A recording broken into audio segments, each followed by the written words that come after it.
this if he's Chris. Good morning, Mr. Ralph. Is Christopher McGover with you this morning?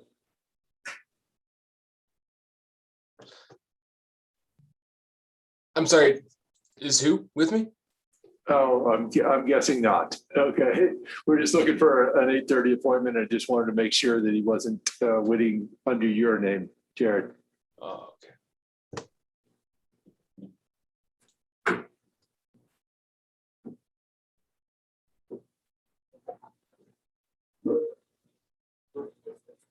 No.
Yeah. So, Awesome. Well, thank you, Mr. Rivera. Any questions? Yeah, first of all, from whereabouts? So I'm from Minnesota originally, and I've lived in Minnesota in over 10 years. I've been bouncing around the Rockies doing wildlife research.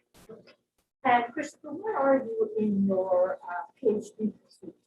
So Talk about your education background and wildlife. So I started in the University of Montana, getting a bachelor's in wildlife biology there. I transferred to the University of Minnesota and I got a bachelor's in natural resource aviation. So I was actually trained to do wildlife surveys and search and rescue type missions with bush planes. That was my bachelor's. I did a master's out of Iowa State. And I also, that project was working on mountain goats in Nevada. And then I've had temporary jobs since. And then, so I've been at the university for 2.5 years. And I expect to have another 2 years left here. And then we want to stay afterwards. So it's, I'm planning to be in Laramie longer than just my age. They're a bit of hopping around. Yes, yes, yeah. One last question, and I don't know if it does. Can you explain how respiratory disease is going street transfers to predatory management control? It really, so I do a lot of bacterial work and genetics, which doesn't directly transfer, but I think a lot of the other temporary jobs and other projects I've been involved with really apply. Like I said, I've trapped mountain lions in Montana and North Dakota, trapped black bears in Montana and Minnesota. So I've done a lot of other predator work. We've been involved in the first wolf hunts in Montana and a couple different things pertaining to predators directly. My project here specifically doesn't necessarily pertain other than being aware of like the coyote populations because they have a huge impact on bighorn sheep. So bighorn sheep respiratory disease doesn't directly apply, but knowing the predator populations and how that impacts your bighorn sheep doesn't. Thank you, Mr. You bet. Thank you for applying for a position as a volunteer. Yeah. So we really appreciate that. Mr. Richardson. Sure, I have a few questions. Sure. Yeah. I actually think that you're a good fit for this board and you're also the only applicant. So the chances are pretty decent that you'll be appointed. You just said some things that make me think. And one of them is in Nevada, you research mountain goats. And I think the only place that there are any is in the Ruby Mountains. In the East Humboldt to the north. Yeah. Gotcha. The East Humboldt range would be like going up there towards Jarbidge or something, like up on the Idaho line. I would call it an extension of the Rubies, but they're different. So like the East Humboldt, there's only one little highway that separates the Rubies. And Oh, you're Humboldt. just talking right south of Wells, that Yes. little mountain right Yes. there. Yep. It's a big one, but it's little. It's probably only So are 15 those miles. bighorn sheep or are they Gaul sheep? Those are bighorn. Those are Rocky Mountain bighorn sheep. They were transplanted in from Canada. There's also. I guess I meant in the mountain goat side. Are they actually mountain goats or are they Gaul sheep?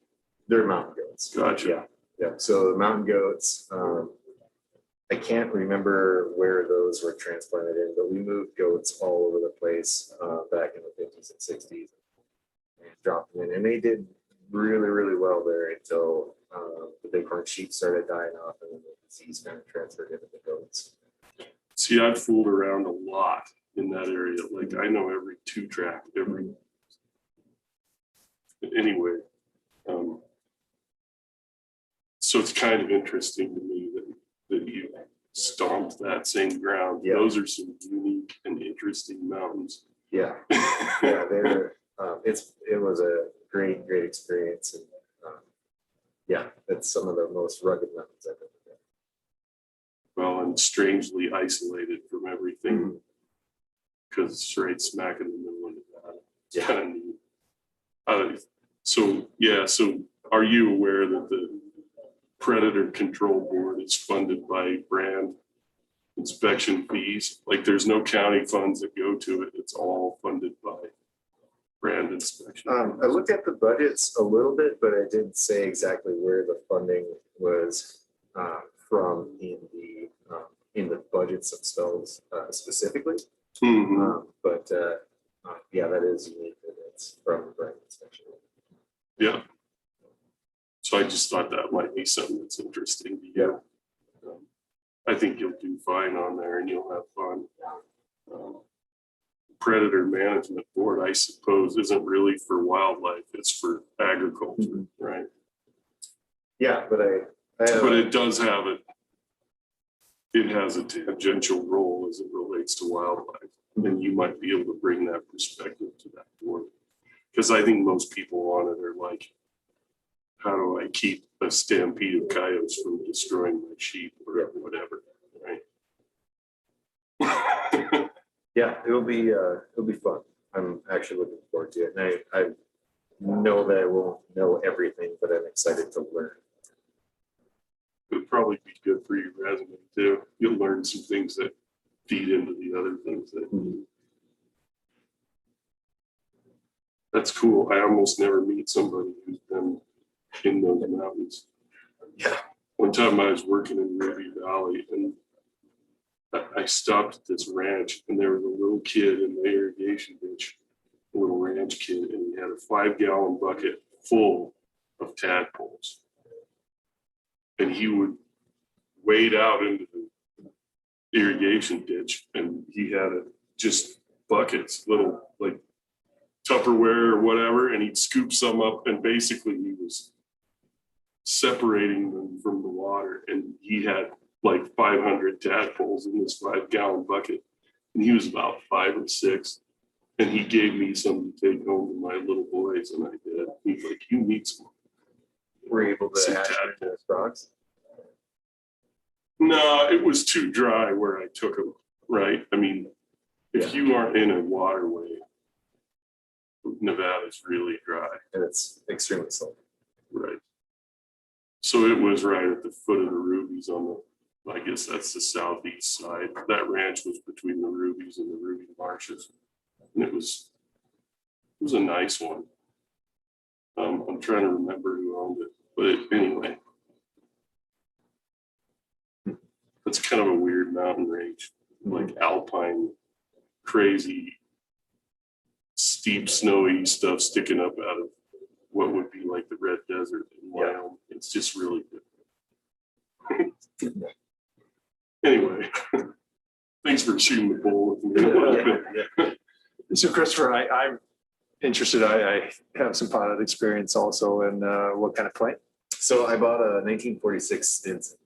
God, look at you. You must be some sort of a mechanic too, huh?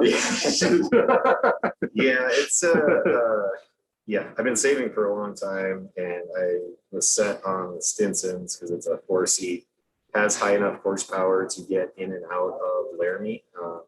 The elevation here is a huge factor in safety for aviation, but it's an extremely capable airplane.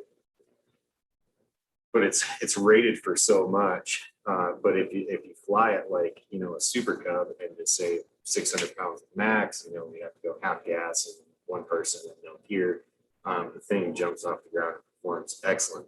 But if you put it at 1,000 pounds, you know, at capacity, you get into trouble in these mountains. Yeah, super capable airplane. I bought it more as a time builder as well, because I want to get my commercial license, and I needed 90 hours last fall and I only have 20 left. So within the next couple of months, I'll have my commercial pilot's license or start pursuing the tests to take that as well. But my airplane is rated to take the doors off for predator management. You know, you can shoot out of aircraft, and a lot of people do. This one is rated for that, and or for skydivers. Yeah. But it is it's been a really good airplane. Awesome. Are you instrument rated? I'm not instrument rated. I've taken all of the lessons under the Part 30 or 135, but I'll have to transfer because we don't have a 135 school year. We have 165, so it's higher hours, not a standardized course, but a couple extra refresher lessons, and I'll do my instrument with my commercial. Super. That is the most important certification that I ever received. Speak to me just a little bit about, are there any conflicts that you have with being on the Predator Management Board? And if there are, how would you go about rectifying that? You know, I don't, I can't foresee any conflicts. You know, this is the first commission board that I'd be appointed to, so it's going to be a lot of a learning experience. But I would take advice from everybody else that is on the board or in other positions like that, if there was a conflict come up, on how to best handle that or kind of abstain from those decision-making processes that are being done. Thank you. And then I see that you found the opening, that you did the research on the Albany County website. We're trying to make our website a little more conducive to more people finding it, and maybe not. Could you give me a little feedback on that? Was it easy? What would you Yeah, some links didn't work for me personally. It's just the email address stuff would open different applications on my computer or my phone that weren't conducive to emails. So if you had like the specific information for where you had to email it, I eventually did find it. That probably was my error, but it just wasn't as straightforward with that. As far as like the board position openings and things like that, that was pretty easy to find. I had been watching them for quite a while, just because I wanted to get more involved in the community and these decision making points. Well, unless anybody has any other questions. Well, thank you so much. It's a pleasure meeting you, Christopher. And I think Commissioner Richardson's pretty close to being spot on. One opening, one position, one person. I'm thinking, yeah. So thanks for being willing to join us. I'm glad we got a good applicant. Yes. You were a good applicant. You'll have fun on that. So are you saying that the hyperlinks, like you would have to copy and paste or hand type in an email because you couldn't just click and have it take you? I had to right click and then copy email address and then go to, but instead of doing that, because every time I clicked on it, it opened up Outlook or some other email applications that weren't set up on my specific computer, because I ran them through a web browser. Right. So I had to right click and then copy the email address. Instead of doing that, I just went to it said to email the Albany County Clerk. So then I went to the clerk's website and then just copied the email addresses specifically from there because I could visually see the email address instead of it being hidden with it. Hyperlinks are easy when they work. Right. They're awesome. They're efficient. Yeah. It just didn't work for me because I didn't have the Outlook application set up on my desktop. I run all that stuff through browsers. Yeah. Well, thank you. I know you have work to do this morning, so thank you so much. And I'll go see if I can find Kate. It's great. Thank you. It's Yeah, good if meeting you you. ever want to talk about the rubies and the summits, here's some really cool World War II airplane crashes over there. Yes. Yeah, it's amazing. I want to go back and Well, we used to go up Lamoille Canyon every year, and maybe it's Lamoille Lake. There's a rock peninsula jutting out into it, and we used to jump off of that thing as a matter of tradition every single year. And so the snow is dripping into the edges. Yeah. And it was always invigorating, but as a matter of tradition, we always did that. There's snow all year long there, which is crazy, but the snowshoes, like you said, go into the lakes, and you used to have a garbage can or a garbage bag with people hauling out like Mhm. and I'd ride the We'll have you come up here. garbage bag down into the lake, so down the It's really to get hot up there and you need to cool off. yeah, that's true. So thank you guys so much. I appreciate it. Well, I couldn't find Paige out there, so I have Rebecca Maddox. Hi, Becky, how are you? Come on up if you want to take that chair, or if you'd like to be at the podium, however I you. don't need to be. I'm pretty informal. Okay, well, we are too. Okay, Well, welcome to, and thank you for being willing to volunteer. absolutely. We just have Absolutely. a few questions for you. They're really hard. I bet. And we'll start off here with, well, why don't you give us a little bit of background, and then we'll Sure. go to Commissioner Ibarra after that. So my name is Becky Maddox, and my husband and I own the Swimming Range ski area. And I grew up in Laramie and just a little bit younger than Heber. He convinced me to be a swimmer my freshman year of high school. And so been here a long time and love Laramie, love Albany County. We live in Centennial and Laramie. My kids are getting of the age that they need to have more people around them than Centennial offers. So we're spending more time here. But we still have a home in Centennial and obviously pretty invested in that area. there's a lot more I could say, but for you. But happy to be on this board and serve our community. Commissioner Rivera. And Becky, you served previously on this board. I have not. Okay. No, my husband was on the airport joint powers board. Becky, what do you think the tourism board could do to help promote Laramie and the greater Albany County area as a destination site and not just a pass-through location, specifically for diverse populations and cultures? Oh, okay. Well, a few things. We have a huge county. And so I think that thinking about, different recreational areas that maybe aren't thought of as much. I know that we could, focus on our history. That would be something that probably would help bring in more diverse populations. Yeah, I don't know what else to say. That was a great question. But just reaching out, I think probably to what we do is we search out, places like Nebraska that we know are coming, but to keep them here, give them a breadth of things to do. So talk about the university a little bit. What I like to do when somebody calls me at the ski area and says, well, what else should we do?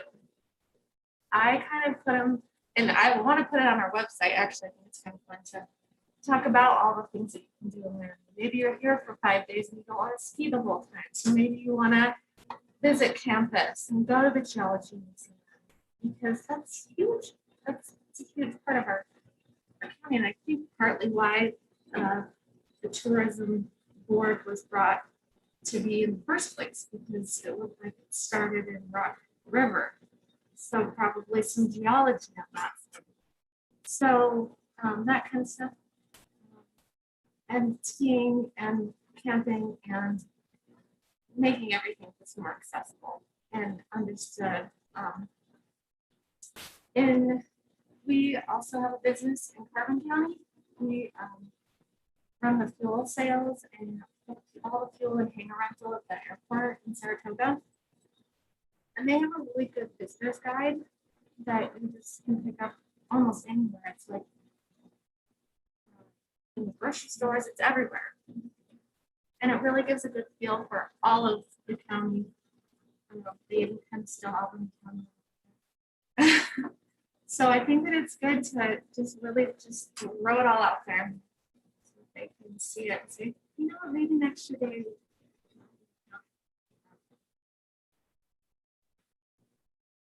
And did COVID have a huge impact on this community? So what we did, because we weren't sure if we were going to have 2 weeks, a month, a whole year, we just were really cautious about any discounts. We were lucky enough that we made it through the whole season. And it was our best year. That's awesome. Because And thank you for applying. Yeah. everybody needed To to get out. Yeah. It's good. It's Yeah. We felt really, we were shocked.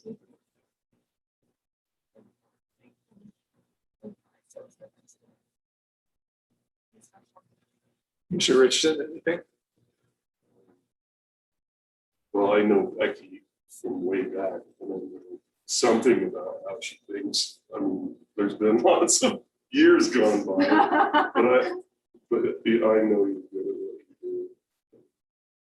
Some of the thoughts that I have on the things you said was, marketing keeps changing, right? So years ago, we used to do mailers, or even you'd see TV ads about Montana or whatever, and I don't think that that's the way it works anymore. I also think that the businesses that are in tourism sometimes compete against each other.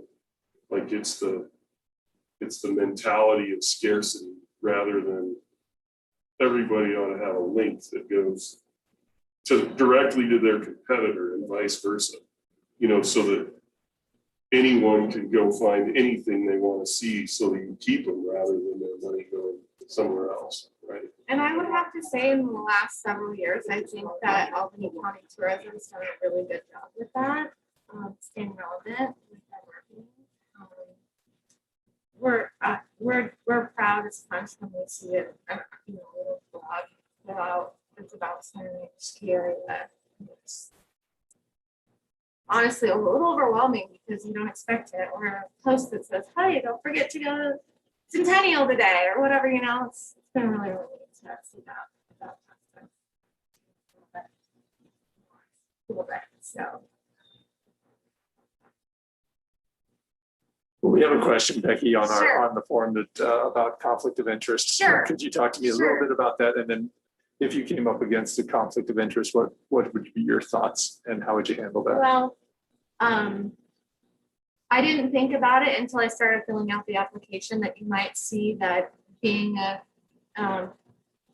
big tourist destination in the county might become a conflict of interest in your mind. If I ever did find myself in a position, I would just remove myself from the conversation. And I would hope that somebody would bring it to light if I was overstepping my bounds. But I don't think it would come to that. Thank you. And then just a kind of a question for you. Navigating our site to find you to put this application in, could you give me some feedback? Easy, not easy? What would you think Well, about? Scott helped me. But it was easy. It was really pretty easy. The only thing that I would say is it said that I could email it, and that link was broken, or as far as I could tell, I couldn't click on it to email my application. Lucky for me, I do know Kayla White, so I just emailed it to her and said, "Hey, can you help me out?" But for other people, it might be a little bit, that part might have been funky. I did not start my application process until the day before, so I really appreciated that it was 2 pages. To be very honest with you, I probably would have been deterred if you would have said, "Please attach your resume." And I haven't put a resume together in a very long time. So I'm very thankful that it was a simple process. Well, thank you for that feedback. We are trying to negotiate the world as a government entity to make it more user-friendly and more customer-oriented. And so that is really important. You don't know what you don't know, right? Yeah, and I looked at the tourism website yesterday, and that was really straightforward and easy too. Yeah. And printed off the bylaws and everything. So. Yeah, well, thank you for being here early. Thank you for being a volunteer and being willing to serve on the board. We were supposed to have 3, but it looks like we'll have 2 interviews today for 2 positions. I do have one question. Sure.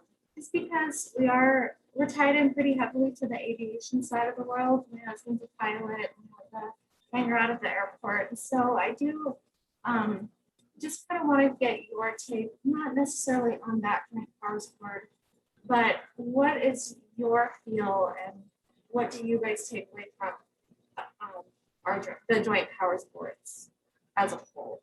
Do you feel that were useful or That's a fun question. I've been commissioner the longest, so I probably have the most experience. And I would say that I don't have any issue with joint powers boards. I think they're great. The Civic Center one was good. To me, a joint powers board is sort of, you're your own entity. You have your own taxpayer ID number, your own funding source, and your own mission, right? So I've always made it a point as a commissioner to not interfere with that. Basically, our only interface with that is making the appointments.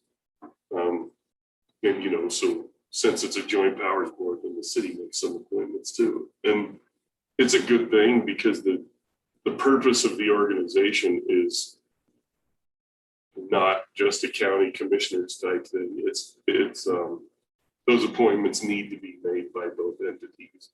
And I'm pretty sure, although we've never really had to do it, but we do have some, I guess I would say, legal ability to interfere if things went drastically and terribly wrong. You know, to dissolve or reconstitute or things like that. But it's it would have to be some pretty extreme circumstances. So basically, the tourism board has its bylaws or purpose or founding documents, and it has lodging tax as its revenue, and the purpose is to market. So we just want to make the appointments that people who have the best experience in it can do that the best, right? And I think that when you're in the tourism board meetings, it's been a while since I've been to one, even though I'm the liaison, I keep getting blown up. But I've been in them over the years, and you know, so you have a director, and the director, somehow the collective spitballing that happens in those meetings, it's a good creative source to help think about how to market. And you know, like my own ideas about cross-pollination, you know, synergy rather than competition, the mentality of scarcity. So that's not a new concept. That's something that the tourism board deals with already, right? Sure. You can, it's like McDonald's being across the street from Burger King and Wendy's. It means that everybody who wants a hamburger is going to go to that corner, right? So to me, I think that I just like what the tourism board does, and there have been some times when somebody from the government side has asked the tourism board to do things that the tourism board shouldn't do, you know, based on the revenue stream and founding purpose. And at those times, I was glad that the tourism board said, that's not what we do, you know. So I haven't really seen any issues come up. But it's all about the people. You know, any board can get dysfunctional if it doesn't have the right director or the right board members, right? And we've been fortunate that the tourism board has hung in there pretty tough and stayed in its lane and stuck to its purpose. So it's been good. Yeah, so my thoughts on boards, not just tourism or the airport board. I think sometimes they abdicate their responsibility to the executive director too much. And ultimately that board or that entity is the board's to decide.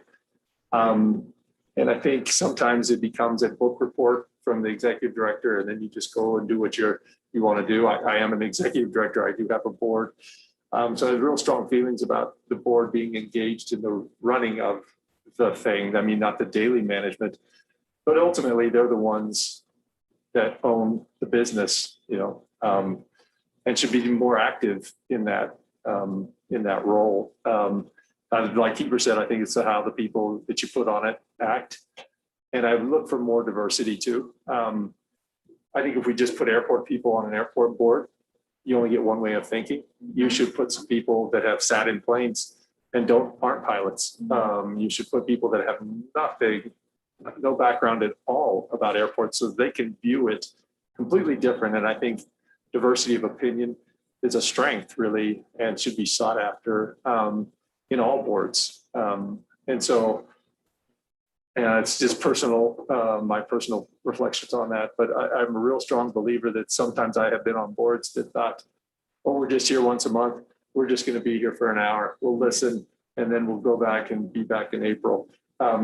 I really don't think that's how they're supposed to function. And I really think you put too much on one person. So not only do they run the day-to-day, but then they have the vision, and then they execute a plan, and you're not even involved, and you should be involved in all those steps. So my take is similar to both leaders, but my question addresses to, I was hoping to see that maybe even something about diversity in the board making, whether it be people of color, LGBT,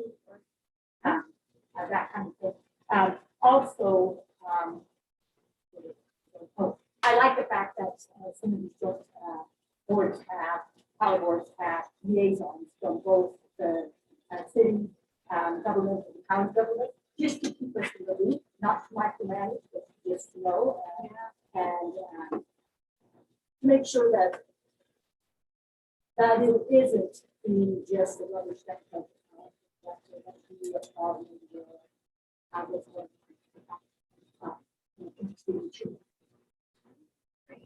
Yeah, I just, get to know, I guess, my husband was on the airport board and is thinking about applying. See how you guys are feeling about us, but you know, it's useful to you or that you would rather not have to do that aspect of it. So I appreciate your. Yeah, I think we can't do the work just time wise, and there's three of us, and there's so many Yeah. boards and responsibilities. But ultimately, the responsibility will fall on us if something goes sideways, of course. And so finding a way to systemically monitor what's happening without being too micromanaging is something we're working on. So that's a great question. Thank you. That's it. Well, what'll happen at the end of the meeting, we'll vote. And then somebody from Jackie's office will call and tell you one way or the other. So thank you so much, Becky. Thanks, Becky. Oh, hey, I have a question. How's your dad? So you maybe. I know.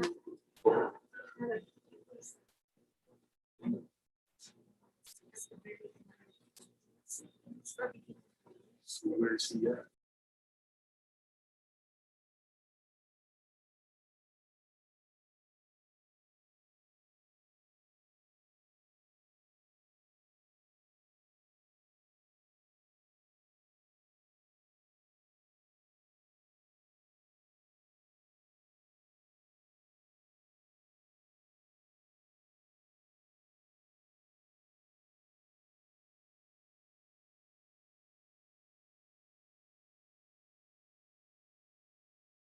Ready to go. We're ready to have you. I am ready. Thank you so much.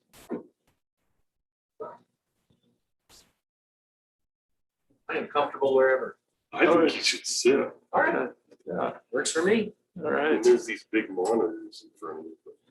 That makes me look more important, like I'm looking over some important documents. Well, welcome this morning. Thank you Thank you guys for for having me. being willing to join us, and you saw the format. So could you give us a little bit about yourself, and then we'll go to Absolutely. Commissioner Rivera. My name is Derek Jones. I am the Director of Catering and Events for the University of Wyoming for the last, almost 7 years. When I'm not working for the university, bringing conferences, events, and gatherings here, I'm married with 3 children, 2 kids in public school, and wife's working on her PhD. We stay pretty busy. Love to enjoy all the outdoor activities that Laramie has to offer. So work hard, play hard, you know. Awesome. Thank you, Sue. Yeah. First of all, thank you for Absolutely.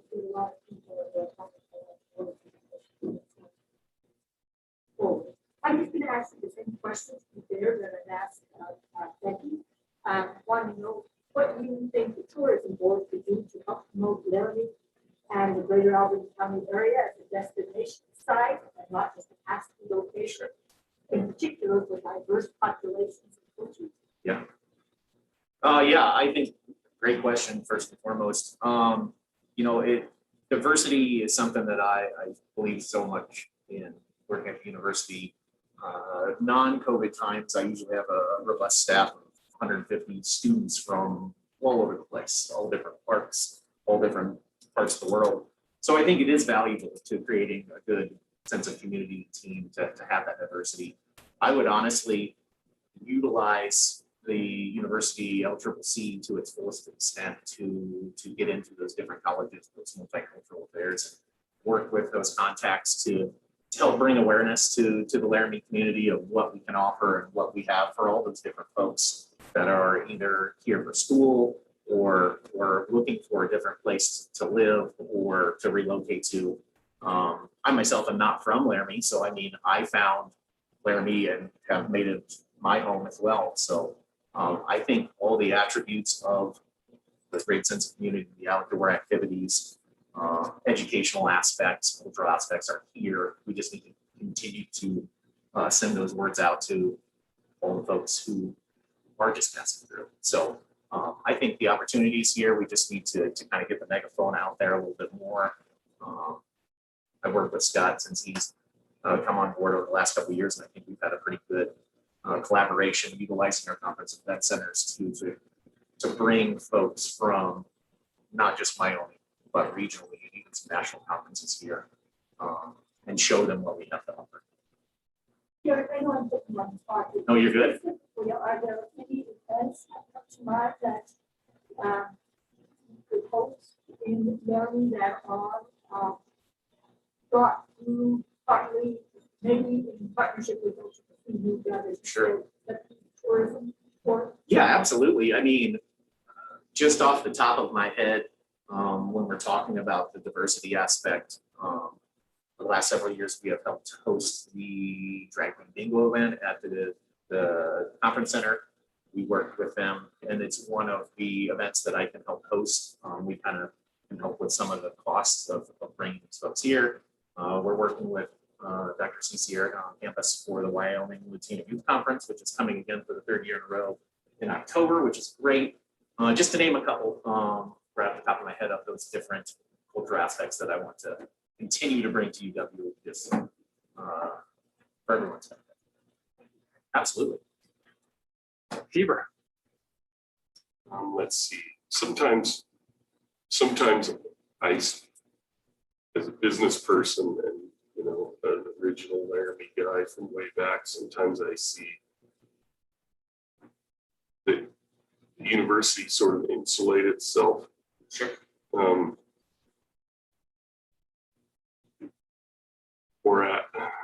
So I wonder if you can imagine ways that serving on the tourism board, you could integrate or synergize what the university does with local lodging establishments, eating establishments, you know,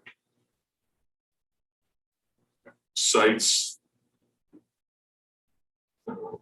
you know, all of the things that we have. Because sometimes and it's just an opinion or an impression of mine, but I think sometimes that gets missed. And that's actually something, you know, in your appointment that I think could be an opportunity for the university and for the tourism board. I agree with everything that you said. I think that UW does have a tendency to kind of do that and kind of say, no, we're doing this and not that. And that's something that I've strived for since I've been the director of catering events, to have us kind of be a little bit on the wing of what university standards normally are, to integrate that community aspect. We pub, Scott's shop, hotels in our conference center for all of our conference guests to see. And I agree with you that it's kind of would be a symbiotic relationship of us helping the tourism board. I have a ton of contacts at UW with various events that we do for the last decade that we can utilize some of their clientele or folks that are within certain colleges or whatever, and vice versa, and be kind of a bridge of communication with some of these units with the tourism board. They can kind of be, like I said, insulated off. But in what I do and my approach to not only business, but how I kind of live, I love the community. And so I have no problem going to this college or using my contacts within alumni or the foundation or the president's office to whatever we need to do for everybody to benefit from that. I'm happy to talk to the board of trustees. I worked with a number of them for years. The president is someone that I see on a regular basis. So I mean, I think I could be a good bridge or conduit to continue those conversations and continue those relationships to a better scenario, so it's not that isolated feel, and it can be free flowing of information either. Yeah, I guess specifically sometimes, and the UW Conference Center makes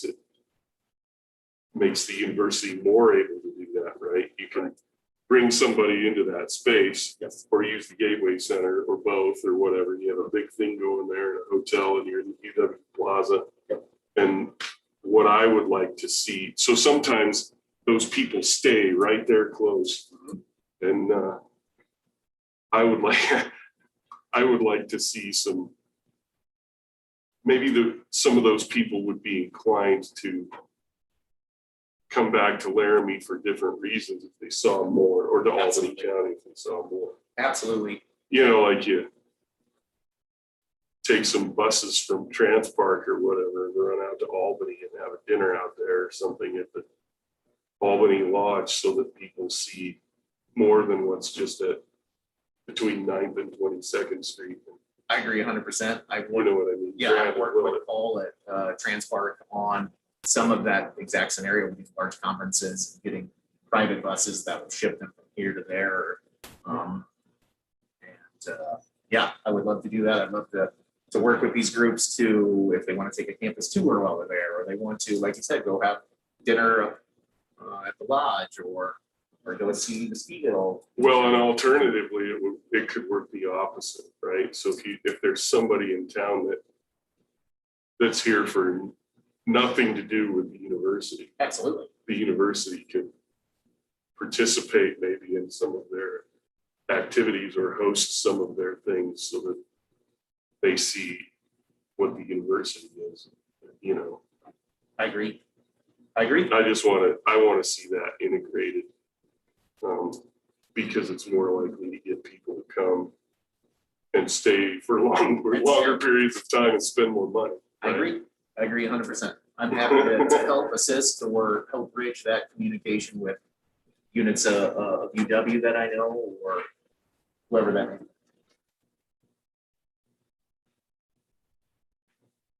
Cool. Thanks, man. Absolutely. So Derek, I read your application and it says you have no conflict of interest. You've been on the board for a while, or no? I've never been on the board. Okay. So talk to me about your process for determining conflict, and then how would you go about saying, for instance, tourism board wanted to have a big campaign around UW catering. Yep. Talk to me about how you would think about that and how you would behave as a member of the board. Yeah, I think I would have to, kind of assess what we're doing and how that affects me as a UW employee and me as a tourism board member, and make sure that it wouldn't get me in the weeds too far. But I would definitely take my time if it was something that I thought could get me sticky. Being in this role for the last several years, there's been instances where I've had university entities that wanted X, but outside folks that wanted Y. I've been cut and dry the entire time of my tenure that a contract is a contract. I won't be bullied by UW folks to do something because it benefits you. That's not what I do, and that's not how you run a business. So I think I would take that very similar approach of using my moral compass above all, rather than an affiliation to UW. I want, I may work for UW, but I'm a community member as well. I have kids in public school, and I want this community to grow and thrive and have all those aspects. So similar to what she had said before, I would easily put down my pen and say that this is probably not a decision that I should do and should walk away from if I felt like it would jeopardize the board, UW, myself. Yeah, thank you. It's not an easy question. It's not an easy No. call to make generally. Could you tell me a little bit about the other questions that we've asked? Like, how was it easy to navigate our application process? Did we get the word out enough? Any feedback? You're not going to really offend me or this board. We just want to be better, right? Yeah, and sure. So, Working at UW, I have to live in that site for a lot. So honestly, I thought it was a breeze comparative to some of the UW sites that I've had to navigate before. As far as the word being out for it, I did hear about the position. My office is right at the edge of the conference center, right next to the hotel, and I didn't hear about it on the website, so I heard it word of mouth. But once I was on there, I thought it was pretty easy. I appreciated the 2-page application process as well. So. But no, I thought it was pretty straightforward and easy to do. Thank you. I guess just the process going forward is we'll decide at the end of the meeting. We have a person that we may or may not interview by phone. 3 people for 2 positions. You should have a idea either today or tomorrow from somebody from the clerk's office. We'll call you. I want to tell you thank you for being willing to be a volunteer on this. I know that with kids, you probably have all that free time all the time, right? Sure. But I think it's just a really interesting board. I've never served on it, but in an interesting time to be in Albany County and Laramie. So thanks so much. Absolutely. Thank you guys for taking the time to listen. You bet. Have a good day. You too. Thanks, Derek. Thank you. All right, we got 6 minutes. Should, was there a time that you were to call Miss Malmstrom? Do you know? So she's the only one.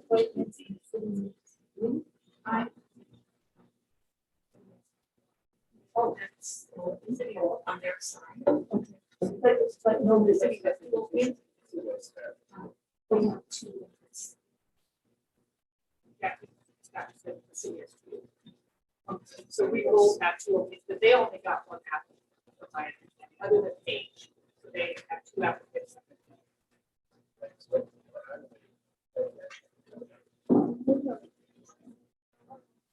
That's interesting. It seems like there was lots of, Come on up, Scott. Give us your 2 cents on it. for I sure. know I'm not supposed to comment on this, but so I'll chat lightly. But we've got 4 open seats and we've got 4 applicants, one of whom applied for both city and county. So what would seem like the most logical path forward would be to take the 2 that you guys have interviewed and the city interviews the other 2, and then we move forward with 4 and 4. Seems to be the most logical progression. I'm not supposed to comment. I'll leave it to you guys if you want to interview Paige, because I know she's in a county seat right now. so she would essentially, if the city were to appoint her, she would switch from a county seat to a city seat. She would move over there. We have another city person applying for reappointment, and then we have 2 new. Thanks, Scott. I appreciate it. I think everybody would be a fantastic addition too. No bias one way or the other. I Thank you. figured we'd see David Wright again. He's only halfway through his first term. Oh, right. Yeah, he's still not. I had forgotten. We had too many people one time. We couldn't. He was one I really wanted to reapply. So I forgot that we appointed him. He's been. He's a good hand. Yeah, Oh, I got. I should be able to remember these things. Got 4 minutes. Nice.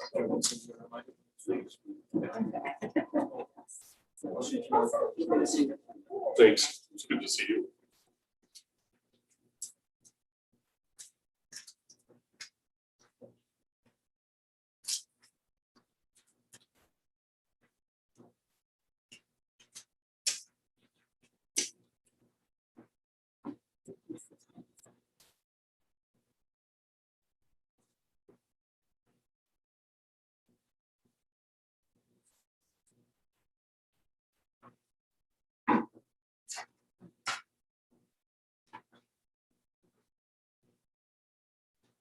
And that's just what happens.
We're ready. Whenever you are. Ready? Okay. Well, good morning, everybody. Welcome to the Albany County Commissioners meeting for June 15th, 2021. I'll call the meeting to order at 9:30. Commissioner Ibarra. Here. Commissioner Richardson. Here. And Commissioner Gosar is also here. If you would all stand and join me for the Pledge of Allegiance. Pledge allegiance to the flag of the United States of America and to the republic for which it stands, one nation, under God, indivisible, with liberty and justice for all.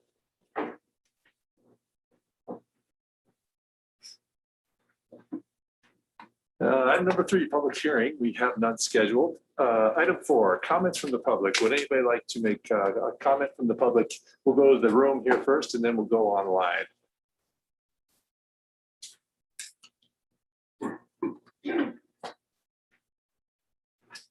Anybody to help in public comment here? Okay, how about if anybody online? Would anybody online like to make a public comment? Go ahead, Tracy, good morning. The floor is yours. Thank you. Good morning, commissioners.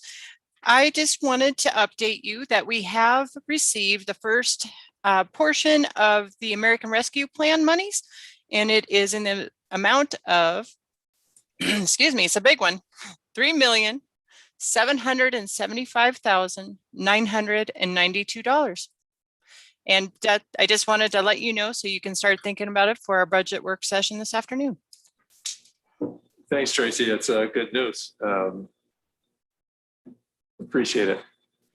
Anybody else like to make public comment?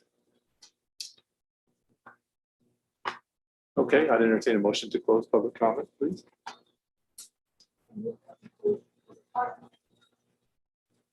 Second. Moved and seconded. Any further discussion? Hearing and seeing none, all those in favor signify by saying aye.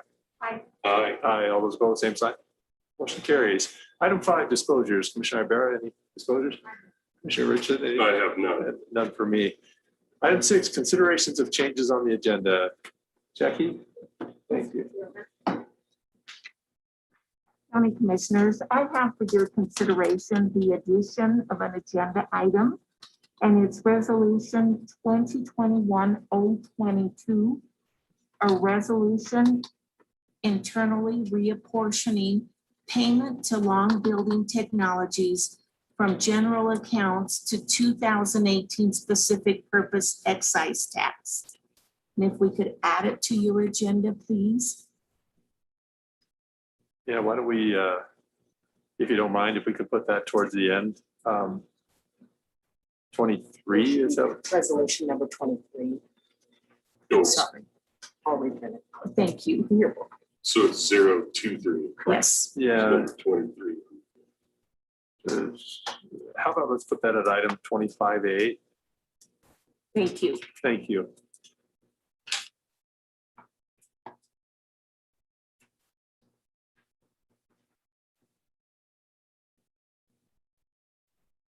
Any other changes, Jennifer? No, not today. Thank you. All right, commissioners. All right. The top.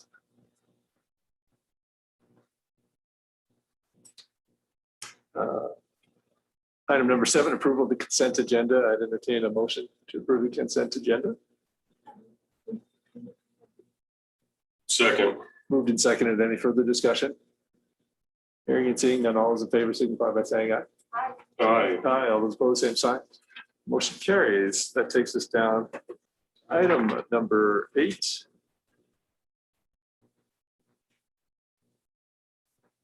Present for approval, Emergency Insect Management Program Grant Agreement between Wyoming Department of Agriculture and Albany County Commissioners in the amount of $34,000 for the purpose of providing cooperative mosquito control program within Albany County. Kayla, good morning. Floor is yours. Commissioners and Chair, I am presenting for Bailey this morning a couple of grants. So the first one here is the Insect Management Grant. This will be, I think, the 3rd time it's been in front of you, and now it is final. This is the agreement. If you'd like me to break it down as to what districts are getting what, I can certainly do that for you. It's on the cover sheet. If you'd like me to, I can. Commissioners, anybody want to do the breakdown? Okay. Okay. everything's good to go. This just allocates the funds to all of the districts so they can start spraying the wonderful mosquitoes that we have everywhere in the county. Commissioners, any questions? But it might be like this, in bias before. So the application went forward the first time, and then you guys allocated what the funds were. It went to the state, and then our funds got cut, so then it had to come back. So it was the application portion, and then just how much you guys were going to allocate to each of the districts, because we did get a pretty substantial amount from the state. So Commissioner Richardson, anything? I'd entertain a motion for item number 8 then. I move that we approve Emergency Insect Management Program grant agreement between the Department of Agriculture and Albany County Commissioners for $34,000. Moved and seconded. Any further discussion?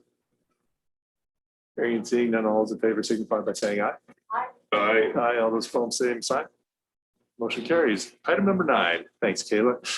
And present for approval amendment 1 to the contract between Wyoming Department of Health, Public Health Division in Albany County, Wyoming, to extend the term of the contract from June 30th, 2021 to June 30, 2024 to provide funding and support for the current COVID-19 pandemic. Kayla, yours again. here I am. This is an extension of the grant that has already been awarded to extend the availability of the funds through June 30th of 2024. And the amount of the funds is $100,000. So this is just to do that. Commissioners, any questions? No, just no given that I Oh, 69. that comes from the state. Maybe we'll have to let them know at the state. Thank you. Anything else? Commissioners, I entertain a motion for item number 9.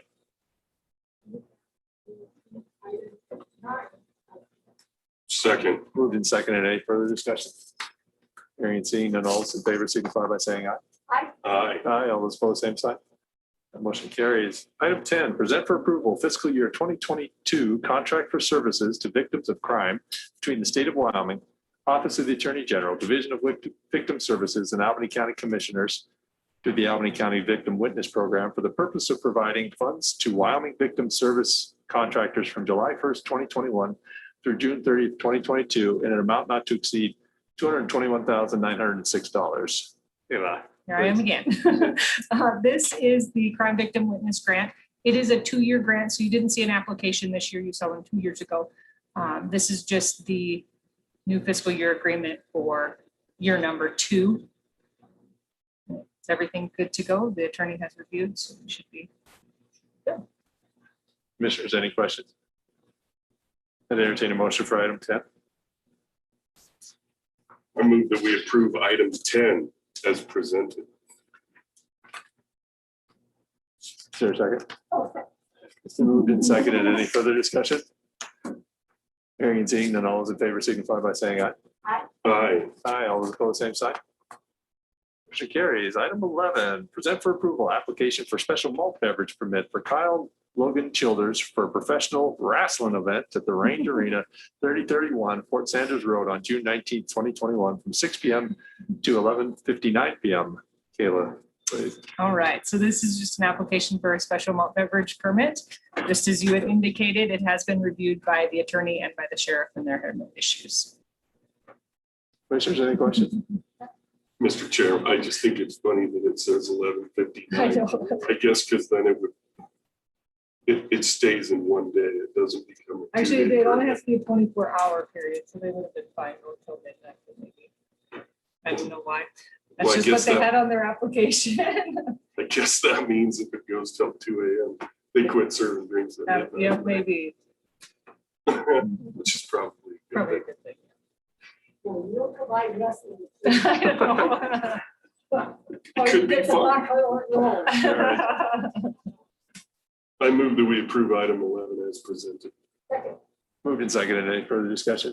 Hearing and seeing none, all those in favor signify by saying aye. I, Aye. Aye, all those opposed, same sign. That motion carries. Item 12, present for approval, letter to Nancy Bartholomew, Laramie City Clerk, to allow the Calverman 2 LLC doing business as Calverman Steakhouse to apply for a catering permit for a member event at the Alice Hardy Stevens Center, 603 East University Avenue on June 25th, 2021, from 4 p.m. to 11 p.m. So this is a letter to the city clerk. The Calverman Steakhouse holds their liquor license in the county, so you guys mandate their liquor license. And in order for them to use their license in city limits, you have to give them approval to do so. They have put their application in for a catering permit through the city because it's in city limits, but they have to, in order for the city to approve their license, you guys have to approve for them to use it within city limits. Commissioners, any questions? What is the member event? You know, that's all they had on their application for the city, so I'm not sure. To be honest with you, I'm not sure what it is for. So I wish I had more information. Isn't but that funny? yeah. A member of what? I don't know that it matters. It's just process, right? Yeah. On our side, it is. Yeah.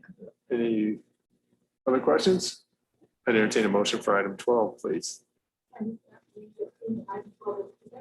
Second. Moved and seconded. Any further discussion?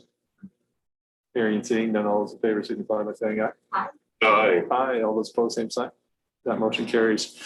13, present for approval of application for catering permit for Ranger Liquor Mart and Bar for a wedding ceremony and reception at Vista de la Luna, 88 Monument Road, Beaufort, Wyoming, 82052 on June 26, 2021, from 4 p.m. to 9 p.m. Kayla, looks like this might be the end. for it. It is. Yeah. So this is an application for a catering permit. So now the Ranger wants to use their license in the county. So they do their application, their catering permit through us. And then the city at their meeting tonight will have for approval of a letter for them to use their license in the county. So you can make it contingent upon the letter that we received from city council tonight. But it's kind of the flip side of the other one. So they have to give us approval for them to allow them to use their license in the county. But our meeting, of course, comes before theirs, so kind of flops. But you can do it contingent upon the letter coming from the city council. So if you would like. If not, we just won't issue it if we don't get the approval from the city. So. Mr. Chairman, I move that we approve item 13 as presented. Second. Moved and seconded. Any further discussion? Hearing and seeing none, all those in favor signify by saying aye. Aye. Aye. Aye. All those opposed, same sign. Motion carries. Thank you, Thank Kayla. I you. appreciate it. Item 14, discuss feeding Laramie Valley memorandum of understanding. Jennifer, looks like you'll take the lead on this one. Floor is yours. Yes. Good morning. Good morning. How are you? Well, thanks. Good. So in talking about redoing the Feeding Laramie Valley MOU, when we started looking at it, we found the original MOU from 2015 was never actually signed by Feeding Laramie Valley. It never came done. You know, I do have, I forwarded to the county clerk before we executed and signed and sealed and stamped. Okay. I was gonna say, when I checked with our clerk, we didn't have it. Yeah, I was asked for it and I mailed it. And explained why I thought maybe it was lost and it's sealed and everything. Okay. That's not accurate. Well, we'll let you speak, Gail, and we'll get this and then we'll have it brought up. And in redoing it, there were some concerns from the Fair Board, and Josie and Andrea are here from the Fair Board if there are questions about the cost of water that goes into watering the gardens that are out there that end up that the fair pays for those things out of their funds every year. And they also have some irrigation out there. So some of the irrigation out there is theirs, but there's a substantial amount of water that goes into the Feeding Laramie Valley gardens. And so the Fair Board asked that we have a discussion about how to deal with that water usage and what that looks like from a commissioner standpoint. So I wanted to bring that to you so that you guys could have that discussion about doing that and what you wanted to do so that I could make sure that we get it into the MOU accurately or whatever it is that we need to do to make sure that the Fair Board, if you want them to continue bearing those costs, that's okay, but we'll write it in there or whatever it is you want to do to allocate those water costs. Thanks, Jennifer. Could you just kind of give us an overall view of the MOU? What is feeding Laramie Valley to do? What is the county through the Fair Board to do? What is that arrangement? Please, thank you. The one thing I didn't print out.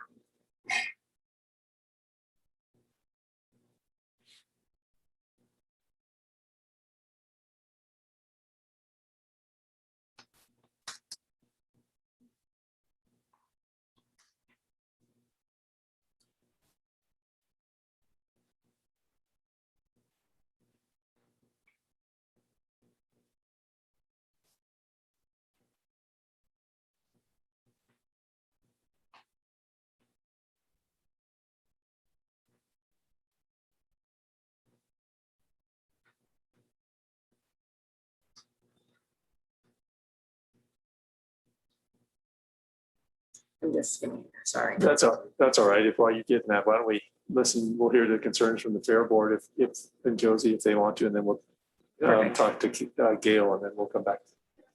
Please do. Good morning. Good morning. My name is Andrea Senior. I'm a current member of the Fair Board. I actually don't have any concerns per se with continuing a partnership with Feeding Laramie Valley. I feel like what they do for the community is substantial, and we'd like to continue partnership. I just wanted to kind of discuss, so our current water rate situation is that we have to pay a commercial water rate. So it's astronomical in comparison to like the residential water rates. And as we were kind of looking at our budget, my only thought process that I would present for consideration to the commissioners moving forward is that there may be other funding opportunities that could be allocated to Feeding Laramie Valley based on their operations, then that would free up the money the Fair Board currently has tied up in paying those increased water rates. And I just thought if we defined that in the MOU, it might give Feeding Laramie Valley an opportunity to apply for funding for the water for their gardens. So other than that, I don't have any concerns. I appreciate what they do. We look forward to that partnership. I just thought that if we define that, that might give them a better opportunity for application for grant fund or what they find appropriate. And so is our separate water meters throughout the fairground, or how does We that had work? actually put one on and it was removed. We don't know who removed it because we wanted to be able to present you guys some information about, there's 18 sprinklers that they currently occupy, and we put a meter on one of those so that we could maybe define for you guys what that water looked like, because they aren't separately metered right now.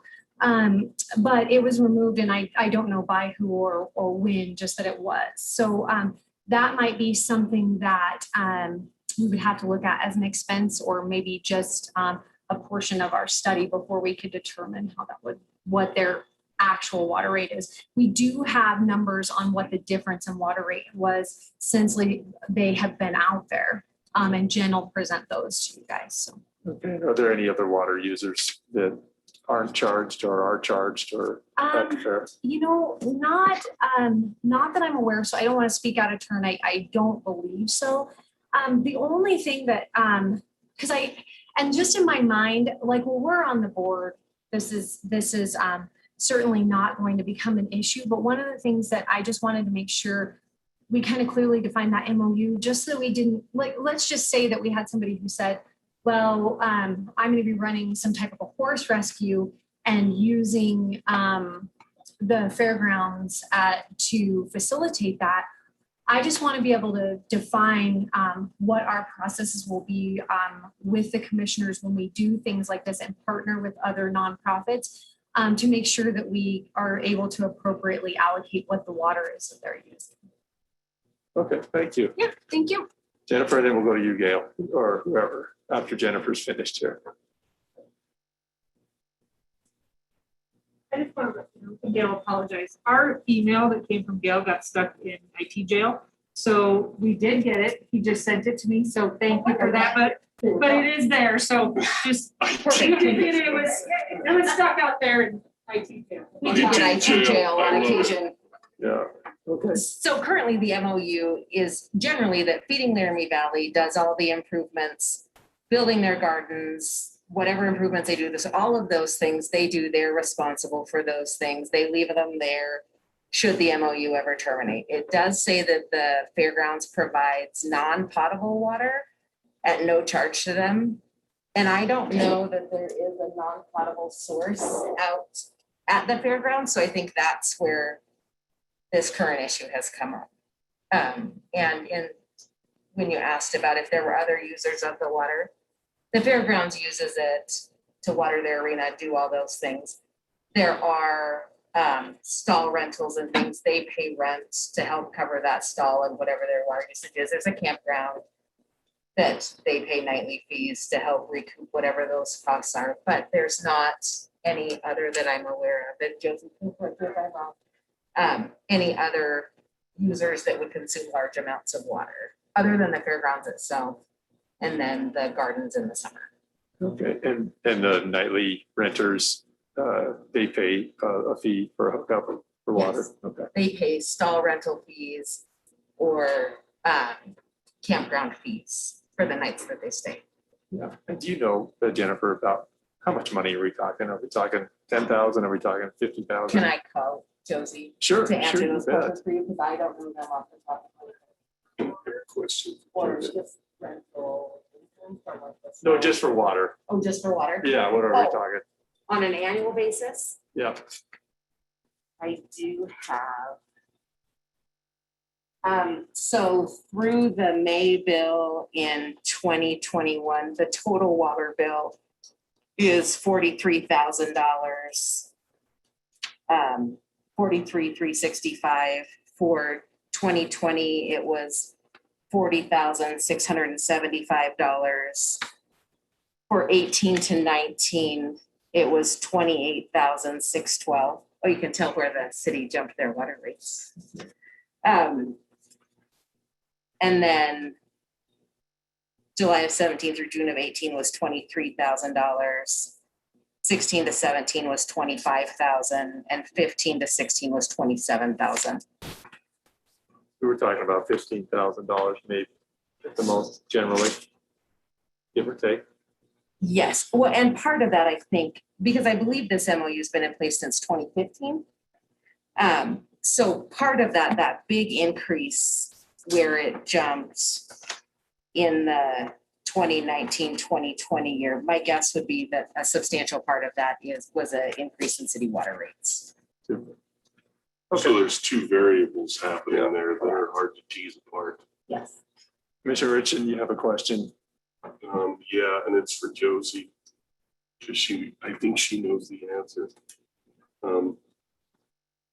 There's a base rate, a base commercial rate based on the size of the meter.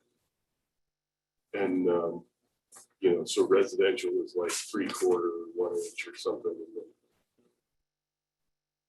the base rate is based on the size of the meter. And so I'm curious what size the pipe is coming into the fairgrounds and what size the meter is, same size as the pipe, and what the base rate is. So I can tell you from what Josie printed out for me, the base rate for water is $627.62 a month. Gotcha. So if you use 0 gallons, it would be $630 just to have the meter open, to have water. Right. Gotcha. We do have a 4-inch main, which it's my understanding that Warren requires us to have for the fire protection out there.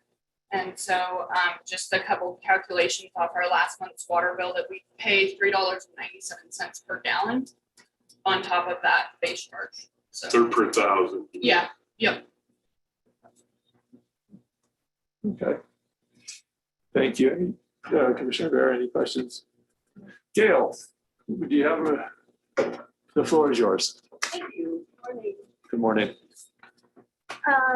So mostly just in response, I guess, to, but I just want to mention a few things that the reason that we originally came up with this partnership was as a way to promote both Feeding Laramie Valley and the fairgrounds. So when we were looking for a larger food production spot. This is one of 5 food production areas within the county currently.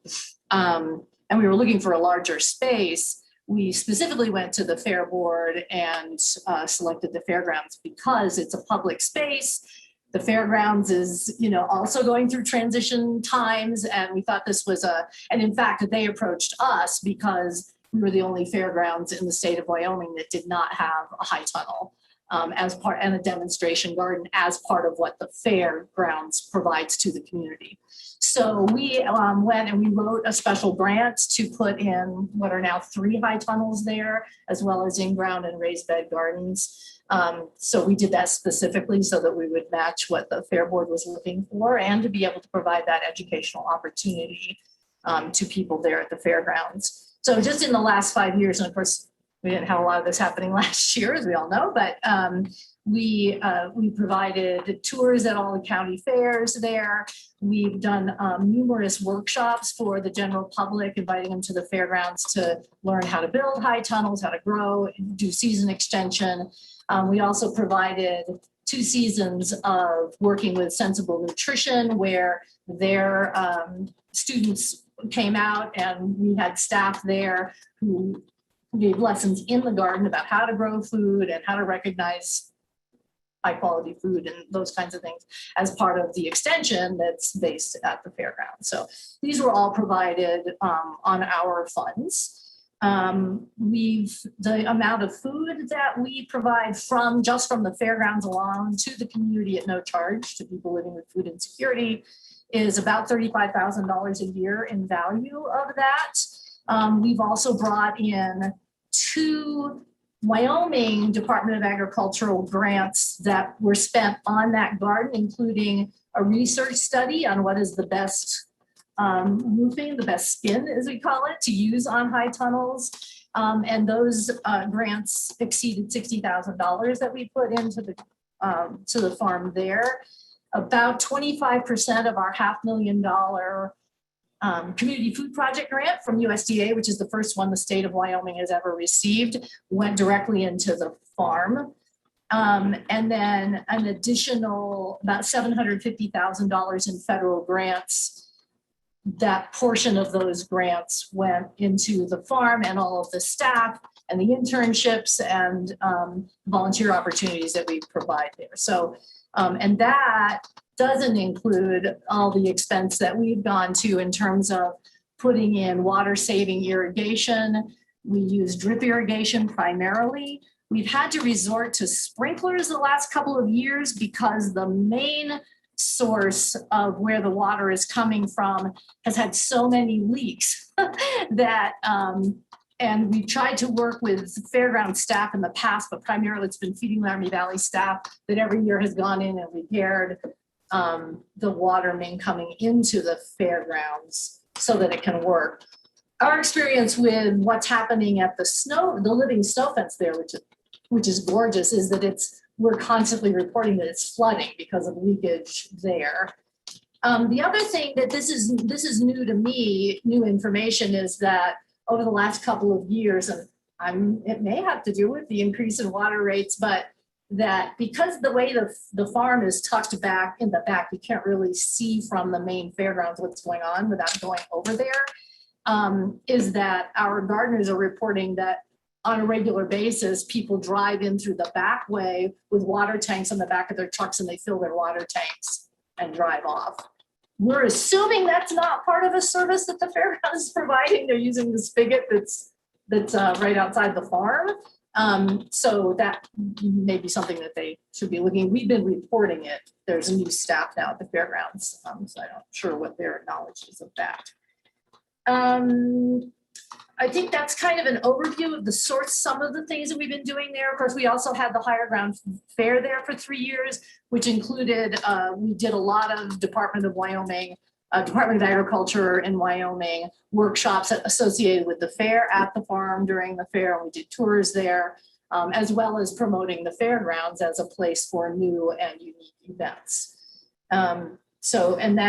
Each of those, we paid a rental fee to the fairgrounds for that purpose, but the fair itself is about a $200,000 a year investment in the community that we provide. So those are a few things that we're doing out there, and we've also invested a lot of time and a lot of fertilizer in changing what has been, field grass for decades into really we're just at the point now we're starting to get really decent soil there. And so the improvements speak for themselves.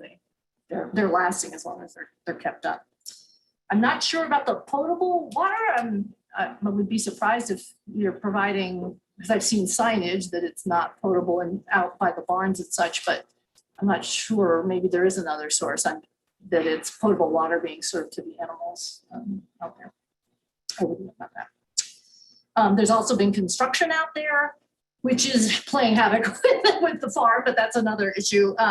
But there is construction that's changing the environment. So we're getting different animals inviting themselves. Particularly, we've never had gophers until the construction started, but I don't know how much water usage is going on connected to that, or the plan for the future of upkeep on soccer fields, which is going to be much greater water usage than the barn is. So a meter being added, I'm assuming that's not a temporary meter trying to measure. I don't know anything about that. No one from the fairgrounds called me and said they wanted to put a meter to measure what was being used. I'm assuming it's not a city meter.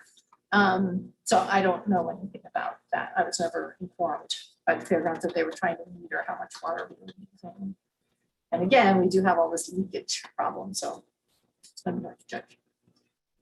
So that's a little bit of background and where we stand. Any questions for Gail, Commissioner out there? First of all, Gail, I'm happy to find you to heard of you. Like I should to we talk about the things that things are doing.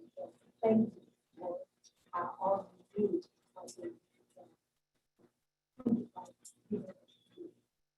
Thank you. It's our pleasure, actually. Commissioner Richardson, anything? Yeah, I'm trying to kind of run this through my head. I think there's layered challenges.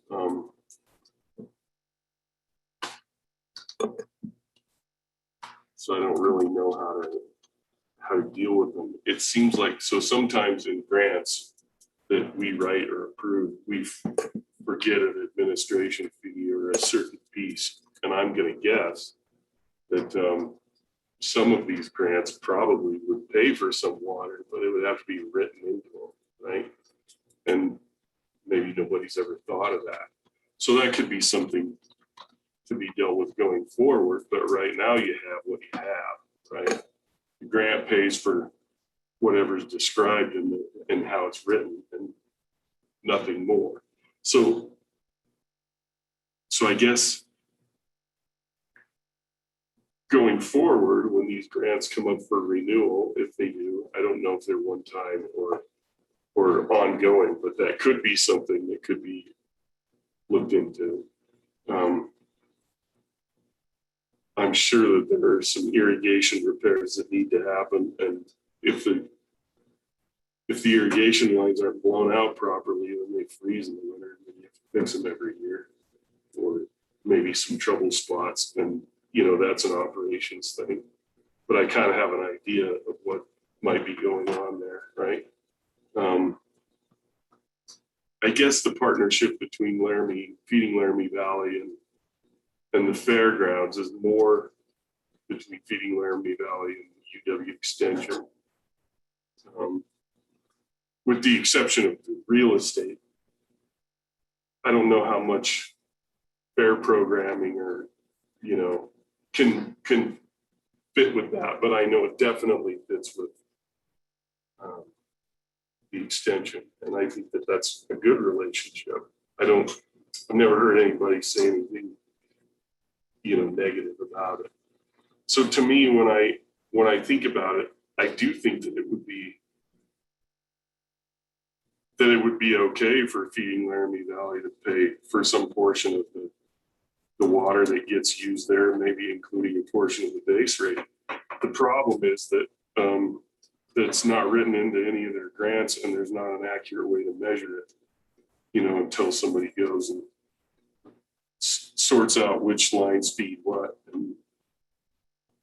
And I guess if I was in charge of feeding Laramie Valley, I might want to know, just for knowing whether I was paying for water or not. It would be interesting to me to have my own meter so I could see how much water we use to produce X number of pounds of produce, right? That would be a cool thing to know. Maybe a grant could pay for the meter too. I mean, if it, for all of the education that's done with it, that seems like it could be an important part of it. I guess the challenge is that the things that I'm saying take time. And here we are, we have an MOU in front of us. Now, this isn't a vote on thing, it's a discussion, right? But so those are my thoughts, but I'm not the operations person who sorts that out. So that, I'm going to guess that the leaks happen somewhere in a common line that you guys share with watering the snow fence. And so unless you have your own dedicated line, then you can't tell how much of that goes into the snow fence and how much of it goes into the garden, because unless there's two lines running over there, but I wouldn't think so. Because I've done irrigation and I just don't think somebody would do that. Anyway, those are my thoughts, and however the players at the table peel that apart and find a way to sort that out, it's kind of between the Fair Board and Feeding Laramie Valley, although the MOU is between us and Feeding Laramie Valley. So you can see the challenge. Yeah, go ahead. So a couple of things about the issue of grants. For one thing, the Feeding Laramie Valley as a matter of practice in our 12 years have never gone to the city or county for one dime. So we do not engage in the competition for budgeting and grants that the vast majority of social services do, because they need the money. And we have, because we have additional funds that we can go after. And we just felt as though it was a way that we could give back to, another way we could give back to the community by not also competing for very limited funds. So we're already not being given or not being granted any funding from the county or the city. Another note on that is that in our partnerships with the city, where we have gardens on city land, that's part of the partnership. They provide the land and they provide the water. We provide and pay for everything else, which I guarantee far exceeds the cost of water or the rental costs on the land. And also in writing grants, as you clearly have some awareness of what especially writing for federal grants and private foundation grants and private donors, is that what you're talking about when you talk about water, you're talking about infrastructure. Very few grants will pay for infrastructure, especially infrastructure that is ongoing. So we were able to put in a lot of basic stuff for our gardens when we got the community food project grant, because it was a one-time infusion of funds, and it did provide for some, not permanent, but some infrastructure funding. To build irrigation lines. Correct, and to build the gardens themselves and those kinds of But things. water isn't infrastructure, it's a consumable, it's an input. But getting the water, itself. it's necessary to the infrastructure. And typically what it's used for, every grant that we work on at the federal level requires anywhere from a 25% to a 100% match, which the USDA typically is a 100% match, and it was for the community food project grant.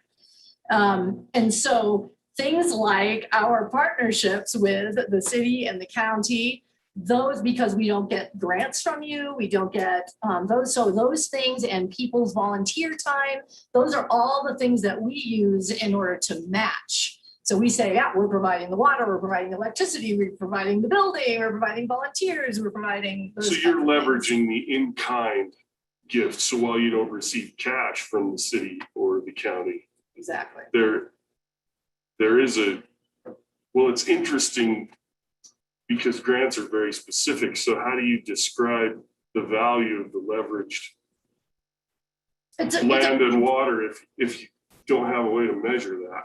Well, we do, and interesting you brought that up. So we've attempted a number, Feeding Laramie Valley and Action Resources, the umbrella organization, has conducted a number of research studies that have been published on various things associated with gardening and season extension and food security and all of that.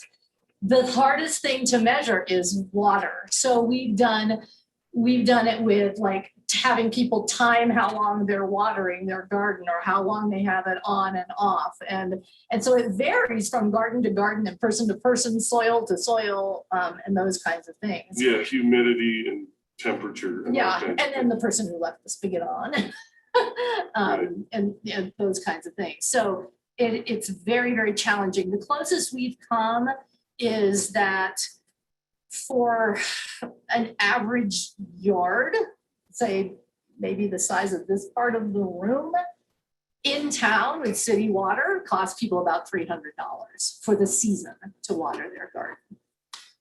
So we have a larger space than that out at the fairgrounds. So we draw on all of those things, and we draw on national studies that when we're writing for grants, we say. But it's formulaic. Typically, It's formulaic Yeah, as it has opposed to to actual it's, measure. we just, no one has, and I'm working with all the great scientists, research scientists at the University of Wyoming, and no one can figure out, we haven't been able to figure out yet. But it's on our list because water is a huge issue and it's going to be more coming up. So, yeah, we know that's the case. Any questions for Gail? And then we'll go to Andrea.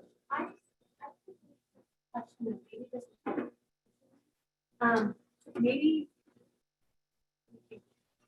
separately discuss, but my thought process is if we write into this MOU, that part of that is that we are providing water to this nonprofit that then makes the fair board eligible for some type of compensation because we're providing those to them.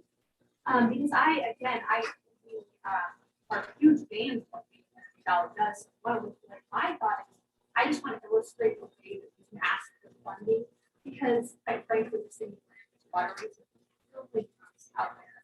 And a lot of the changeover in staff is probably contributing to kind of this loss of guys.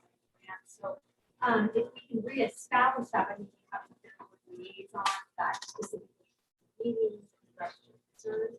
But then additionally, to find that review, we might be able to apply for some type of consideration. She said that there's a partnership with the city where they provide water. And thus far, we've just been told, no, sorry, your ISO protection rates require 4 inch pipe. Sorry, you're going to pay out the nose for water. So I'm just kind of maybe we could save a little bit on that and put that in. So if that's acceptable, I would be happy to. Super. Yeah, I think there's a solution here, right? And these are two great organizations that need this cooperation. So the only concerns that I have are a monetary no, right? Is it 15,000? Is it 20,000? Is it $5,000? The commission can be helpful with those. And just to let the commission aware, I asked Josie to turn the water on because it was planting season. And you only have so long in Laramie to plant. Yeah, right? we ended up being delayed by several weeks. But then I don't want to see that water wasted, right? So stuff going into the ground is wasted water. And so can we fix that is another piece, whatever that is. Can we get that fixed? And so if you guys could come up with solutions for us that you could both agree on, that would be better than us coming up with solutions for you. But we're more than happy to find solutions for you if that's what we need to do. Does that sound amenable to you, Gail, and to you, Josie? Yeah, I think it's definitely worth looking at a formulaic way of looking at how to determine how much, we can try to figure that out, how much goes to the farm. Could there be a different rate on that water? which would also ease the, you know, like a percentage. We do percentages all the time in our grant writing and our. Could there be a line item on the fair board budget that this commission approves that goes directly to that? Right, it could be something that simple. It'd be interesting to see how the city, because of course they're watering their parks and their land anyway, and then they just include us in it. But I'm sure they're trying to get credit for that. I'm sure they're getting credit for that somewhere. So they may have a formula that they figured out how much, you know, is going to this community garden or that community garden, so Right, that they can get credit. right. And as then well, there was legislation that's happened last time that made us all pay a little bit more at the city. And so there's another opportunity for education. So Jennifer, do you feel comfortable with that type of arrangement? Do you guys feel comfortable sitting down and making a meeting and working that out? You guys good with that? Yeah, I have a couple Sure. comments, a couple more thoughts. One is to Andrea's point. I guess if I was feeding Laramie Valley, I would want it written somewhere in contract, the in-kind part. Because if you're going to apply for a federal grant and assign a value to the in-kind, but you don't have that documentation to back it up, that could be an issue, right? Also, I actually think it could be cool to put a water meter on their dedicated line, because maybe the city would want to in-kind donate that water, because the city produces water at a different rate than it charges it. You know, so in a sense, the city could get credit for the sold price, even though their actual cost is less than that. Then that could be advantageous to the city, but they wouldn't ever be able to measure that to deduct that from the fair board's bill unless they had a dedicated meter for the garden. So if I were the director of Feeding Laramie Valley, I would want a meter. So for scientific purposes, I would want it for funding purposes, you know, all of those things. You'd have to have a dedicated line. I mean, Yeah. Because I don't know how, as you noted, it goes to the snow fence first and then on to. Yeah. So, yeah. And I don't know if anything's going. Well, I in don't for know the where the soccer water fields vaults either. are. Somebody has a drawn plan of what's buried out there, and I don't know what that is. And we'd be lucky if there's a drawn plan, like Yeah, we'd love to find that drawing plan. an as-built, right? I'm sure there's an as-built for the latest improvements, but going back, way back, it would be hard. Right? It is a month's time, so that we revisit this in a month's time on our agenda, if we give you guys enough time to at least begin this discussion, or would you like more time than No, that? and we've got, you know, and I actually have food production coordinator who was not available today, but who knows far more about this than I do in the actual So you watering of guys- the garden. So Would a month be enough time back there? Okay, Gail, you guys started in 2015? no, in 2010. No, I mean, I'm sorry, I at mean, the at at the fair. fairgrounds, yes. Gotcha. And when you say $35,000 worth of food, is that just from the fairgrounds, or is that Yes, everything? yeah, that's the separated. Yeah, that's What do you think, the RA. We do track that. what do you think the dollar value cumulatively you've been able to produce on the fairgrounds land since the first season? So I Because I'm think, sure the first season it was $4,000 yes, or yeah, something. it goes like this. So Right, I think it's somewhere around 75,000, total, if you added it all up. just in food. So it That means doesn't that- include the. It means that actual this preparing last of it year and was moving. productive because of the soil amendments and all that kind of stuff. It means that as If it you matures, remember you're getting last better. year. There's a lot of hail, a lot. Right. No, I remember. So, but yeah, yes, and we expect now, this year now, we've been delayed, seriously delayed. So our only hope is that we get a delay on the other end as well, that we can grow through September and make up for the lost time here, but we've probably already lost 2 crops of lettuce and spinach. I actually find it super interesting that it could take north of $1 million worth of grant money to produce $100,000 worth of food or something. So that's not just the food production. I'm saying how much money was put in, and that includes all of the educational work that we do, that includes all of the internships and that includes everything. So, right. So it's, but we have done a study that shows when you take out all of those factors over a long time, and this is a published study, it shows that in Laramie, Wyoming, which is sort of amazing, a backyard garden can grow enough food for the daily recommended allowance for 2.5 months of what USDA recommends people consuming fruits and vegetables, and that's in a 30 square foot space. So over time, the amount of food that it's possible to grow is extraordinary. yeah, it would be fun to see cost comparison. You know, Yeah. No, in that study, I could actually get that too. That study actually includes the cost. like the cost of buying it off the truck versus. It's about, I shouldn't say because but it was, you'd be surprised. The myth of the $12 tomato is not accurate. Oh, yeah, no, I'm not implying anything. I'm just thinking out loud. And you have to, know but you I also can have grow to look tomatoes at, for way less than $12. yes, and you have to look at the issue of that we're also reducing food insecurity.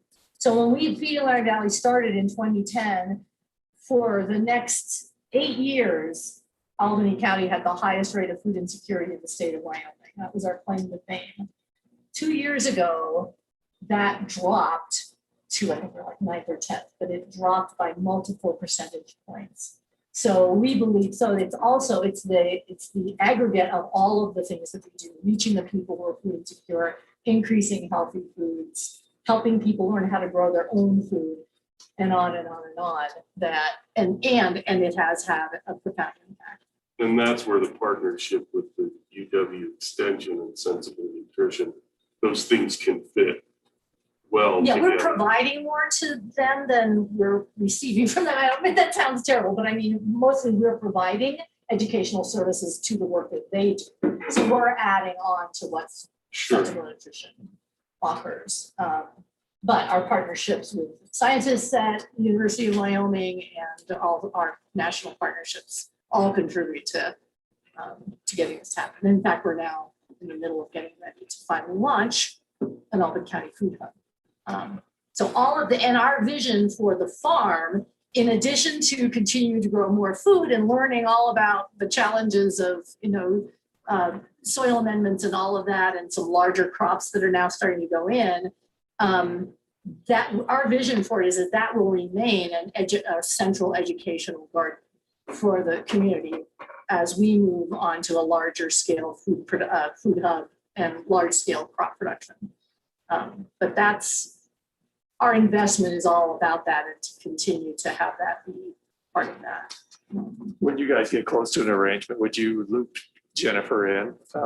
And that way we can get it all legaled up and before us. Wrapped up in a bow. I'm not sure we're going to be able to go all the way to, we can make a proposal. I'm not sure it would be all the way to the final MOU before going back in front of you. Right, but she's going to have to put the words to the paper, unless you want to do it, Gail. I would want to do it if I were you. No. But No, and I think it could be helpful with some of the paperwork that you already have in place to. Awesome. Thank you so much. I appreciate it. Thank you for the your work time. you guys both do. It's important work. So 15, take from the table, Ivanhoe subdivision permit application SD-05-20. David, good morning. The floor is yours. Good morning, Chairman, Commissioners. So this one was tabled at your last meeting. As you recall, we were missing basically the authorization from DEQ to say everything's good. They had some outstanding irrigation rights on the property that they needed to dispose of. And they have since done that.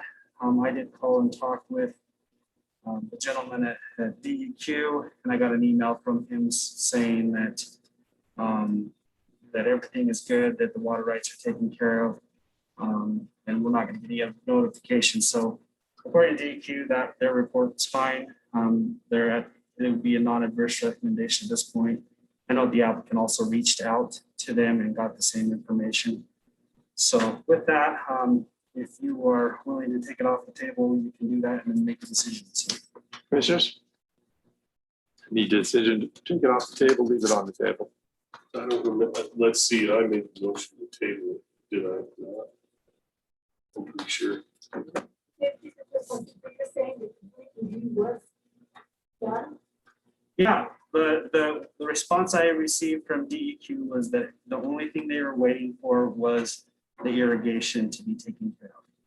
And then he sent me an email confirming that. So yeah, they did the complete review of everything else. Yes.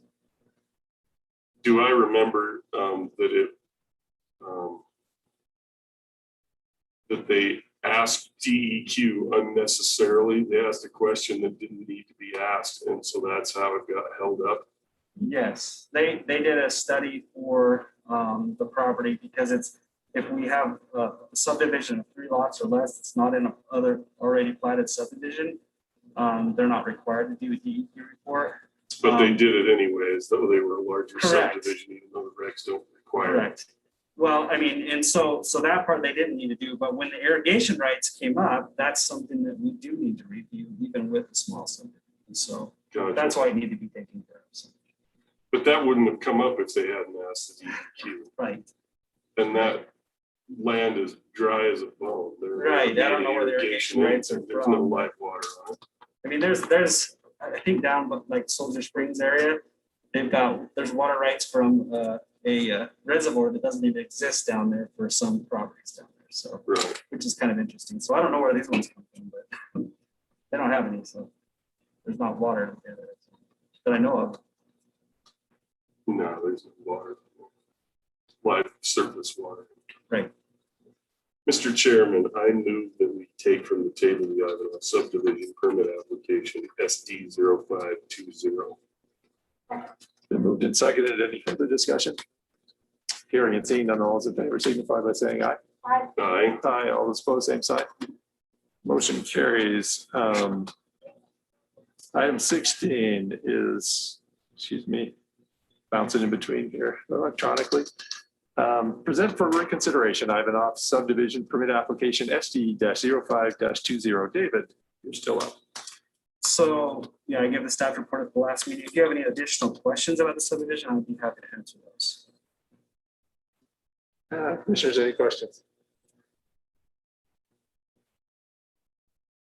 Mr. Chairman, I move that we approve Ivanhoe subdivision permit application SD 0520. Is there a second? Moved and no second. Is there another motion? Oh, and I would say incorporating the findings of fact and conclusions. So Jennifer, do we need either approval or denial, or is a lack of approval a denial? What's your read on that? I believe what I read that lack of approval was a denial. Right, make the motion in the affirmative, And if it and then you fails vote on it. for lack of a second or Okay. just fails, I believe it's a denial. What deficiency would we cite as our reasoning for not honoring our obligation to the rules? Mr. Chair. Yeah, go ahead, David. So I would just note that we did change the zoning. So we changed the zoning to small lot residential. And so now if we deny this, we've already changed the zoning, which allows this to happen. I mean, I'm not really sure what, I guess that's up to what the issues are with this project, what we want to deny it on, I guess. So. Well, I'm not saying this is the list, but this is from 3412-102, right? Right. Section, okay, let me just read the very beginning. The city or town approval is not required under this section, which this is not. and the plat is located within 1 mile of the boundaries of the first class city or town, which this is.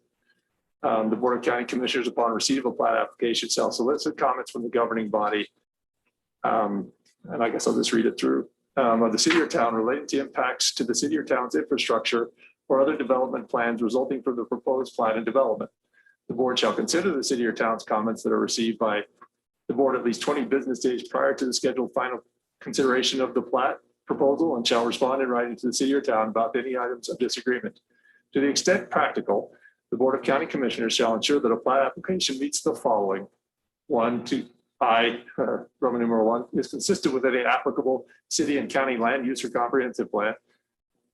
I conforms to any adopted street plan of the city, town, or county. I contains all areas for streets, roads, alleys that are dedicated rights of way. 4, contains dedicated easements for all existing or proposed utilities. And 5, contains any additional criteria the governing body of the city or town and the Board of County Commissioners agree through a jointly adopted plan or voluntary agreement. So any of those or all of those are reasons that allow us to either approve or deny. In the absence of a jointly approved agreement that would affect that area,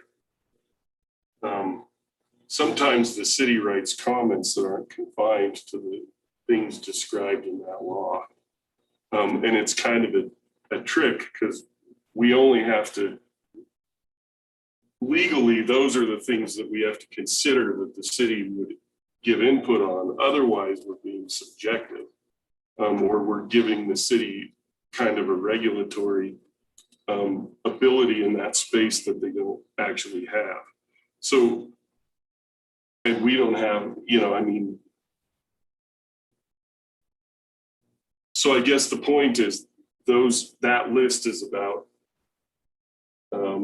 utility easements, street alignments, widths of streets or rights of way, and how they tie in eventually or potentially to the city. Except that that's a long way from any city infrastructure and it's a dead end street. So there's no real interplay there. So the city says that utilities are a mere hundreds of feet away if I were to read their letter and remember it correctly. Is that correct, David? I've got the letter here. But the developer hasn't asked for annexation, so then the city utilities become irrelevant. Right. So my take on this is if you aren't careful to work with a city, then you can by zoning restrict the growth of a city by just how you develop around it. And so that's why the mile is a really important piece of cooperative space. And should you not, you can now have a weird city that only grows in one direction because that's all that's left. And it might not be the direction you would like it to grow. But you are, by definition and by planning and regulation, making sure our city only grows one way. And so in my mind, the 1 mile is to say, here's what we have now. This is the future that we might think about growing. And these are the things that we would ensure to make that growth efficient so that we don't end up with a 15 and Sheridan problem, right? Because I get a bike through that every day and watch how that works. And it's not really that effective. And so I think there's some merit to that. Now, whether we think that's appropriate or not, seems like this body right now thinks that's appropriate. You might not, Commissioner Richardson, and that's I agree 100%. The problem is that we have no codified set of joint rules to govern that area. So, so we don't have anything to apply other than our own sensibilities or imaginations, and that's not.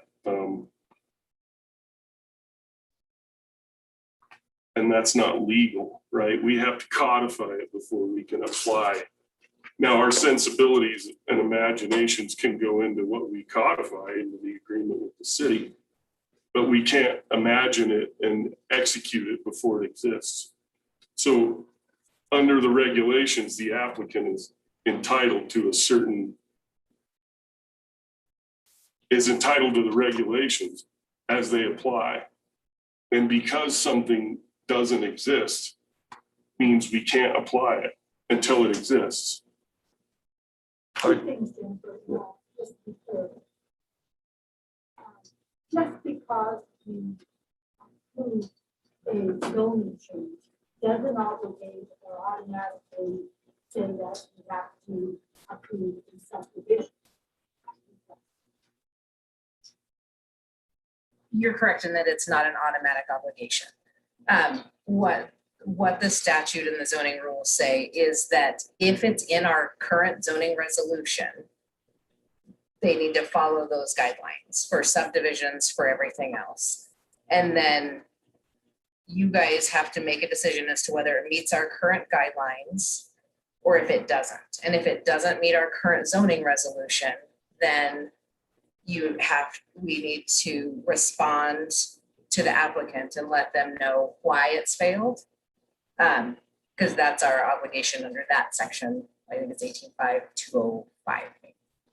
So we have to explain what's deficient and give them a chance to correct it. So the question that I have is, because I think that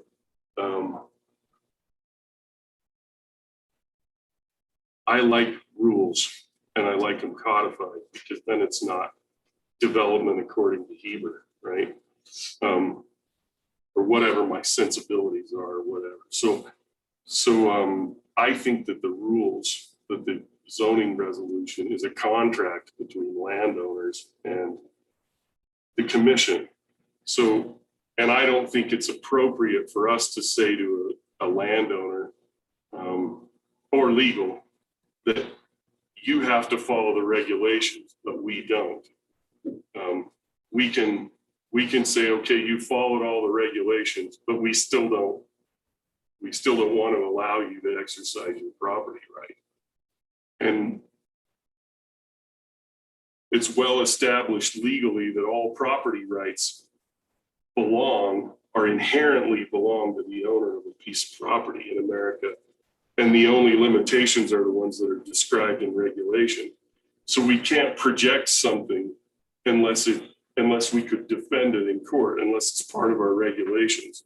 So even if I thought that the applicant, that there's a better way for the city and county to move forward, I might work towards that in a policy way for the next couple of years. But any application that comes in, they are entitled to the regulations as they're written, nothing more, nothing less. It's not open or transparent government to invent rules that don't exist based on our sensibilities. We have to have our planner write them. They have to go through the Planning and Zoning Commission, and they have to get published for 45 days where we take public comment. And then we have to have a public hearing before we can codify it. So I don't know how we can codify something that's subjective by the seat of our pants on the fly when we have no agreement with the city as to what ought to be done in that space. Well, that's a perspective that's not in 34-102, right? The plan is discussed in 5, but there's 1, 2, 3, and 4 that does not talk about the plan. And we cannot zone using our regulations if it contravenes this Wyoming state statute. Is that correct? That's correct. But I think what the statute says is right now, and correct me if I'm right, I don't have it in front of me, that what the city says has to be considered. That's that change in the donut regulation where it used to be that if the city objected when it was in that 1 mile, then that was something we could base it on. You could just say the city's objected. That's enough to end it right now. When they change that language to say that it has to be considered now, correct? No, it says to the extent practical, the Board of County Commissioners shall ensure that a plat applicant meets the following. So it doesn't say considered, it says to ensure, which are different, right? Right, and to the extent practicable means then that you, so long as it falls within your zoning resolution or doesn't fall within your zoning resolution, because really, for our zoning purposes, what we're looking at is our zoning resolutions and what has been put into those resolutions under the chapter 18 regulations. Yeah, go ahead, David. Yeah, so can I just, it's just a matter of what we're talking about here. So we keep talking about zoning. Right now, we're doing a subdivision permit, and so the regulations are based on the plat and subdivision regulations, and which what you quoted is applies to the plat and subdivision regulations, right? So Yeah. the zoning for the property, we just changed it, and everything is fine with the zoning. But what you need to base your decision on is our regulations and then obviously state statute. Right. So I think that for too long, we've had this on this body, this idea that you have a right to a subdivision. You do not have that. You don't have a right to a zoning change. You do not have that. You can petition, but you don't have that right by owning a piece of land. That has been more than time and again been presented to us by people who are in the legal profession.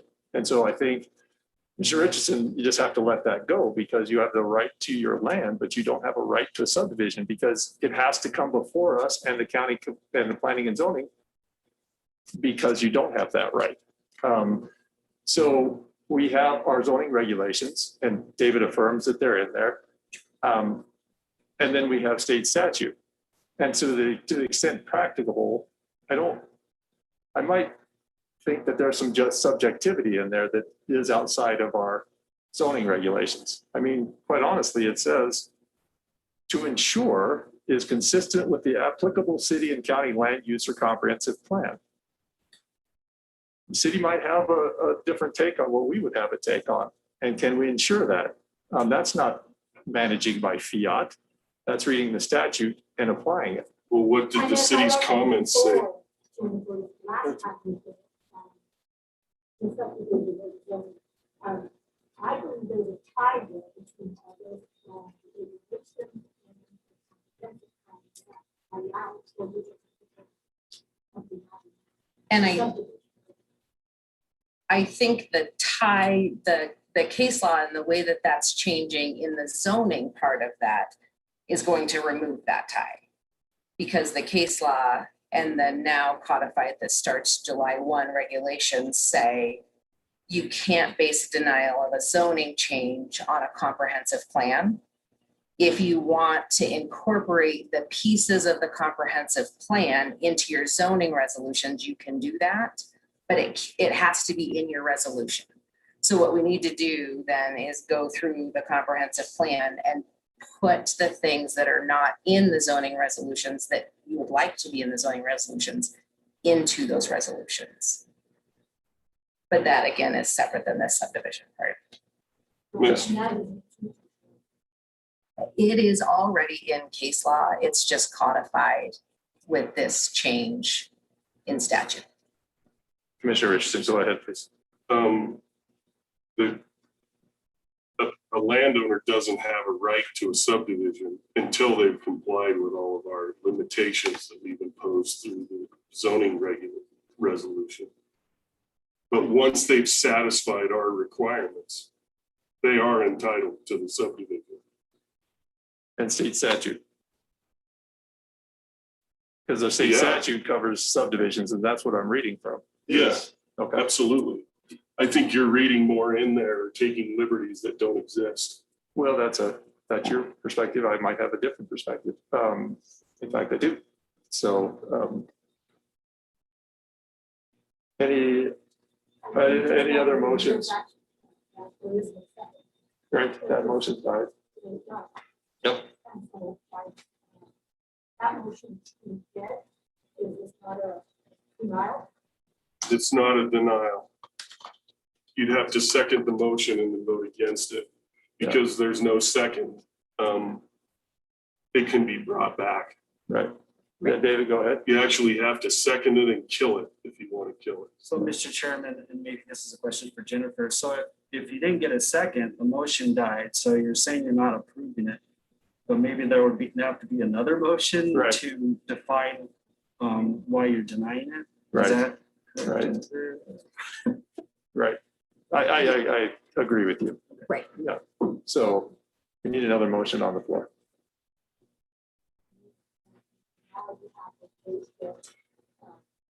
Point of order. The motion has to be to approve it. It has to be in the affirmative and then you vote against, because you have to incorporate the findings of fact and conclusions of law. And you can't incorporate those in a denial. Commissioner Richard, you'll have to point to me where you find that point of order. I don't know that that's correct at all. Because if it wasn't, we would have to. You don't make not motions. approve. The motion is to approve and then you vote for it, the approval, or you vote against the approval. We just did that, right? You just put a motion to approve. It did not get a second. So No, but what eventually- I'm saying is for it to be legally, I'm helping you guys out in denying it. If you want it to be legal and not challenged in court, you don't make a motion to deny. You make a motion to approve and then you vote against it. And then you approve it based on what grounds? Because you said there has to be a grounds to deny. So you approve it. Well, you have to incorporate the findings of fact and conclusions of law. in But the if you motion. can't do that, you can't. That's what we're saying. Well, then at some Jennifer- point, when it becomes a legal issue, then you have to be prepared What to you state said just- what the reason for the denial. Let's ask Jennifer. So ordinarily, you're correct. It says generally motion should be made in the affirmative. There is a provision in the reading that I've done, which is not comprehensive, but in the reading that I've done, that you can have motions for action in front of the board that are for denial. And in this case, if that's what you're going to choose to do, I would think that that motion for denial is appropriate, because then within that motion, you can say that you've looked at the applicant's submission, the staff reports, the findings of fact and conclusion of law, and you're denying it because of whatever reasons you believe it should be denied. Yeah, so we could, Incorporate all of it and then deny it based on where you think it fails. okay, so the motion could, we deny the application SDU 05-20 based on the findings of fact and conclusion of the law and 34-12-102 or whatever we want to put in there. Yeah, I think just specifically lay that out so that we can, in compliance with what we have to reply to the applicant, David can in his letter to do that, or the commissioners, however it is that generally happens, can specifically lay out what that denial is based on. Okay, yeah, I don't know how to do that within just an approval motion. I agree. Yeah, okay. I second what you just said.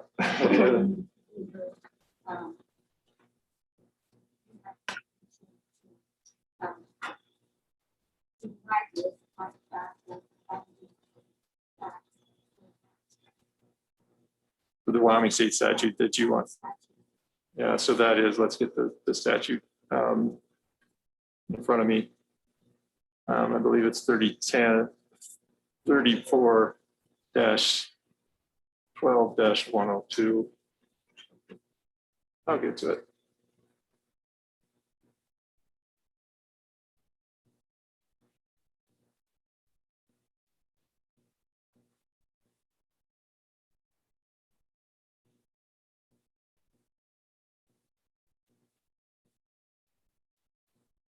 So it's 34. Wyoming State Statute 34-12-103.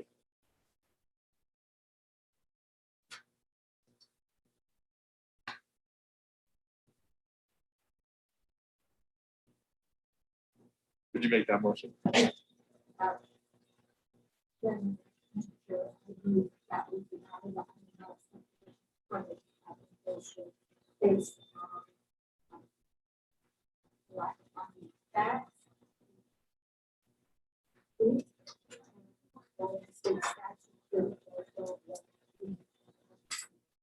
Second. Any further discussion? Hearing and seeing none, all those in favor signify by saying aye. Aye. Aye, all those opposed? All those opposed? Aye. Okay, that motion carries. Thank you. Item 17.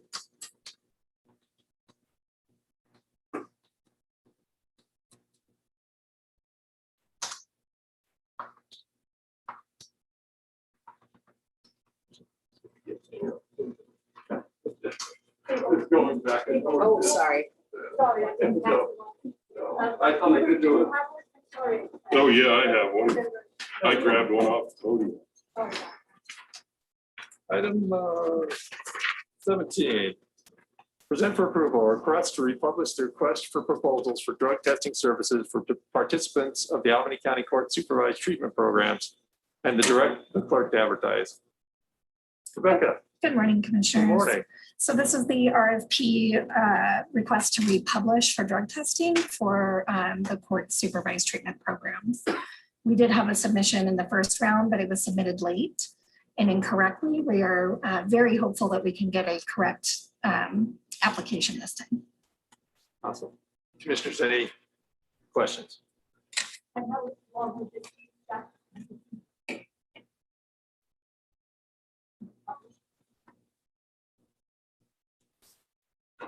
1 week. Jen is telling me 1 week. No questions, any, I'd entertain a motion for item 17. I move to approve item 17 as presented. It's moved and seconded. Any further discussion? Hearing and seeing none, all those in favor signify by saying aye. Aye. Aye. Aye, all those opposed, same sign. That motion carries. Item 18, present for approval, a request for proposals for individual and group treatment services for adult Albany County Court Supervised Treatment Program participants and direct the clerk to advertise. Becca. Thank you.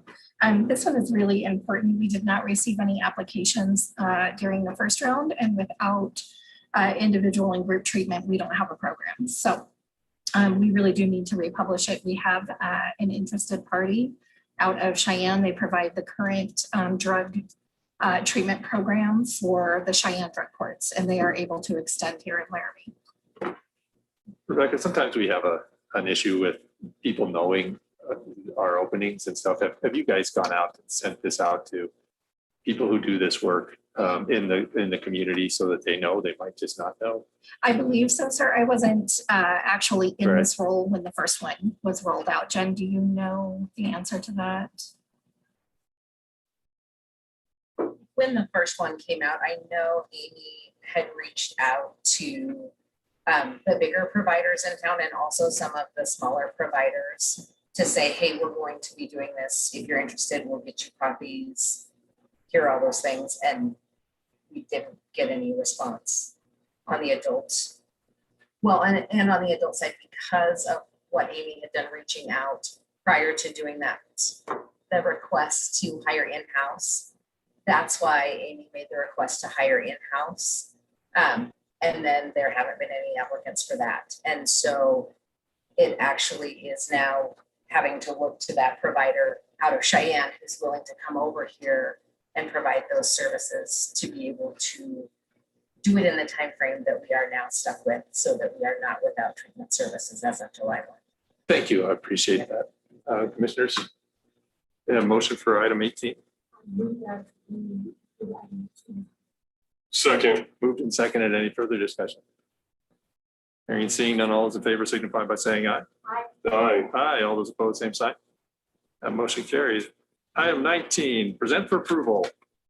Lease agreement for 511B Iverson Avenue for the Albany County Court Supervised Treatment Program for the period from July 1st, 2021 through June 30th, 2022, in an amount not to exceed $12,000 per year.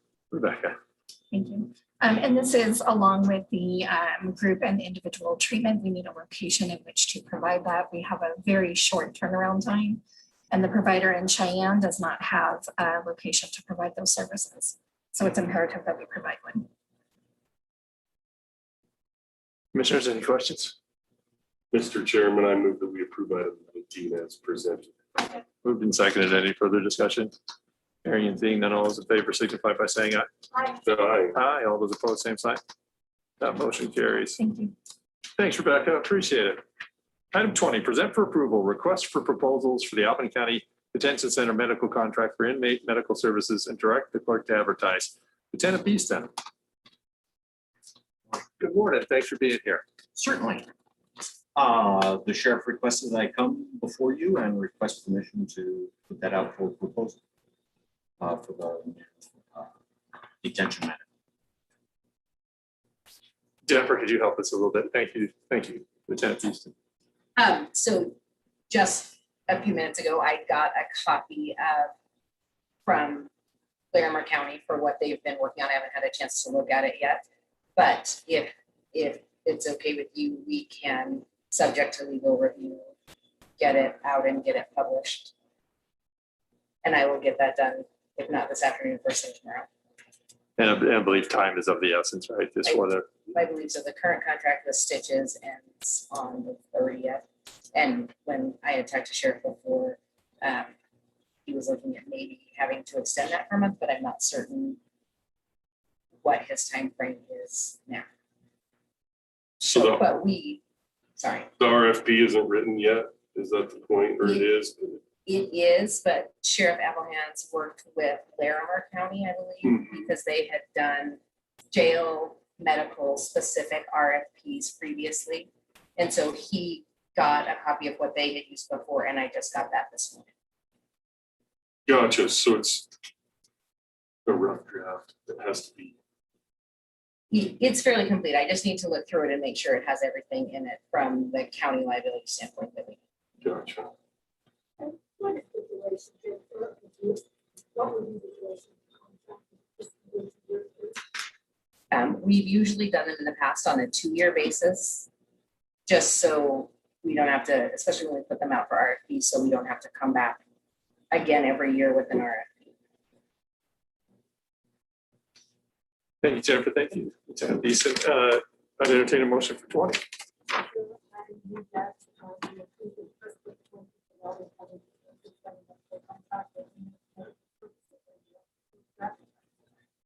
Second. Moved and seconded. Any further discussion? I suppose if we did it every year, it would be a disincentive to respond to the RFP. People need certainty. Hearing and seeing none, all those in favor signify by saying aye. Aye. Aye. All those opposed, same sign. That motion carries. Thank you, Lieutenant Beeson. 21, set special meeting for June 28, 2021 to adopt fiscal year 2021-2022 Albany County budget. Mr. Chairman, Yes, Commissioners, as we continue to move through the fiscal year proposed to 2021-22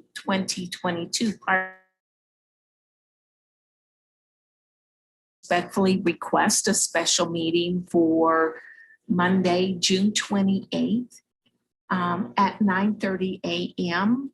to have the public hearing and consider for adoption the budget at that time. Thank you. So Monday, June 28th to 9:30. Commissioners, any questions, concerns? Did that work for your schedules? I'd entertain a motion for that then. Mr. Chairman, I move that we set a special meeting to adopt the fiscal year 2021-22 Albany County budget and set it for 9:30 a.m. on Monday, June 28th, 2021. Moved and seconded. Any further discussion? Hearing and seeing none, all those in favor signify by saying aye. Aye. Aye. All those opposed, same sign. Motion carries. Let me get this off of Sunday into Monday. Thanks, Jackie, for working on that. And feel pretty good to be at this point. Thanks to everybody who, commissioners and all the staff and all the program heads and the elected officials who got their budgets to us so timely. With such an opportunity to make some adjustments in a short amount of time. So I do appreciate that a ton. All right, 22. Board bid for audit services for Albany County, Wyoming to Carver, Floric, and James CPAs, commissioners. Thanks, Jennifer. We put out the RFP for the audit services for the county, and Carver, Floric, and James were the only firm that responded, but they are the firm that has been doing the audits for the past several years and have done, according to Jackie and Tracy and all of you, a good job. So they have submitted their bid, and so we would ask that you award the bid for the audit services for Albany County to Carver, Floric, and James CPAs. I entertain a motion for item 22, please. Mr. Chairman, I move that we award bid for audit services for Albany County, Wyoming to Carver, Floric, and James CPAs. Moved and seconded. Any further discussion? Hearing and seeing none, all those in favor signify by saying aye. Aye. Aye. Aye, all those opposed, same sign. Motion carries. Item 23, present for approval, contract between the Board of Commissioners of the County of Albany, Wyoming, Carver, Florida, and James CPAs for audit services for Albany County. This is the contract that was, we've started attaching them as part of, including them as part of the RFP so that when we get them a response done, they've identified the issues that they may or may not have, and we can get it to you right away. So this is just the audit contract after the award of the bid to Carver, Floric, and James CPAs. Entertain a motion for 23, please. Second. Moved and seconded. Any further discussion? Hearing and seeing none, all those in favor signify by saying aye. Aye. Aye. Aye. All those opposed, same sign. Motion carries. Item 24, present for approval, FAA Airport Improvement Program, Grant Agreement 3-56-0017-039-2021 for the purpose of installing taxiway lighting on taxiway C, install runway 12 vertical visual guidance system, PAPI, for a maximum obligation of $301,830 for a period of 4 years from the date of acceptance. So this is part of the FAA grants that the airport board gets through that airport improvement program that are managed by Javiation, which then works with the Black Cat system, which is part of the state system, to ensure that all the money that is spent in accordance with the grant. And these specific, this specific airport improvement program grant is for these lighting things is necessary for their section 139 coverage certification to stay in place so that they can upgrade these things that they have had on their list of things to take care of. Commissioners, any questions? And entertain a motion for 24 it is.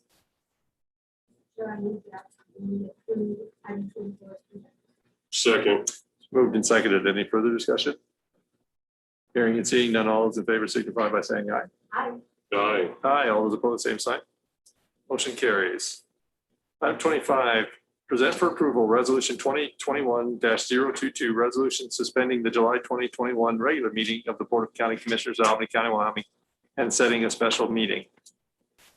Commissioners, this resolution was in response to your request to try having one night meeting a month. So before we propose rule changes and do all of those things, we thought we would suspend the July meeting by resolution and set a special meeting, and at that special meeting, have it be the same day, but starting in the evening at 6:00 PM, I believe is what you had decided on. So this is the resolution to implement that.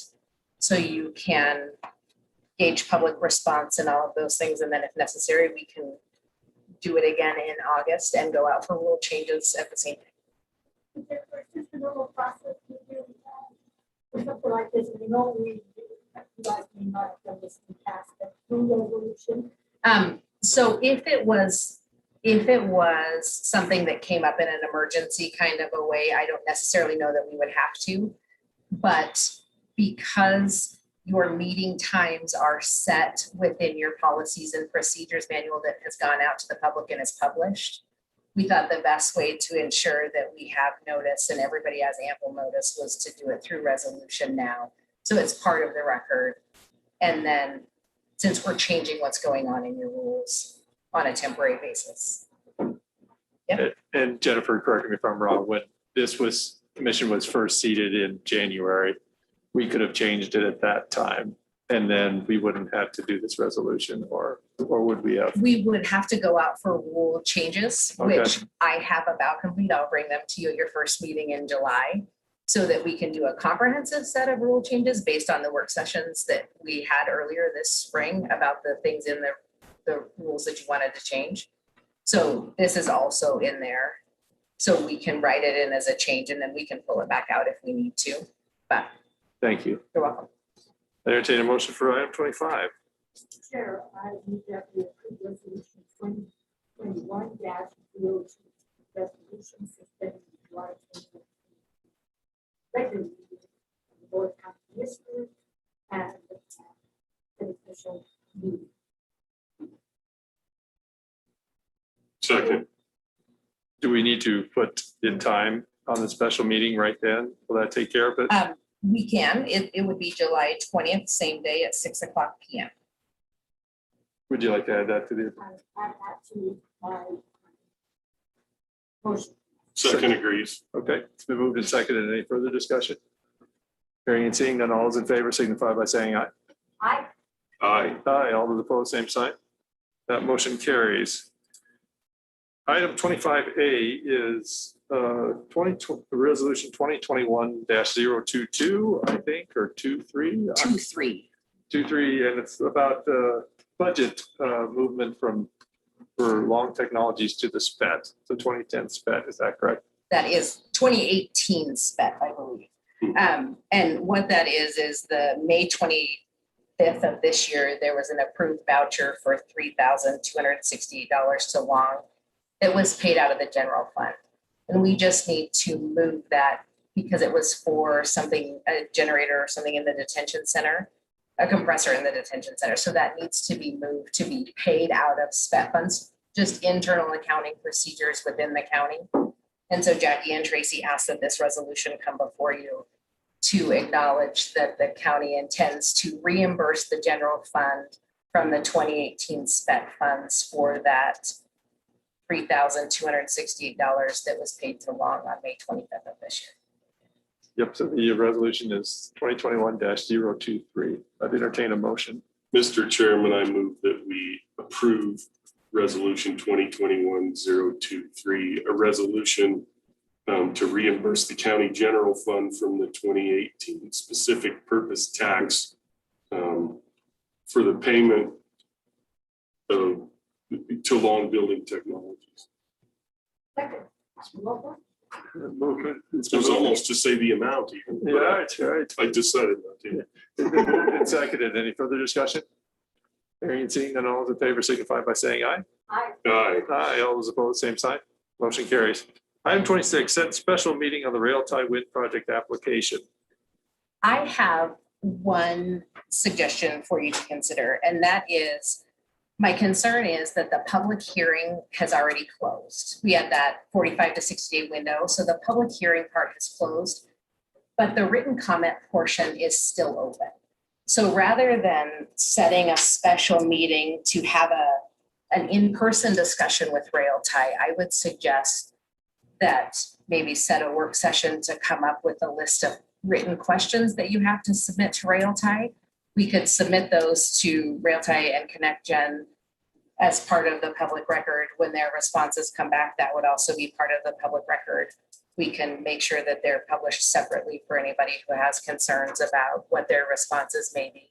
But just to make sure that we don't run into any issue with the prior closure of that public hearing, I was a little concerned about if we reopened it and had another in-person commentary period that we would run into issues. But since the written comment portion is open, that is something we could certainly and easily take advantage of.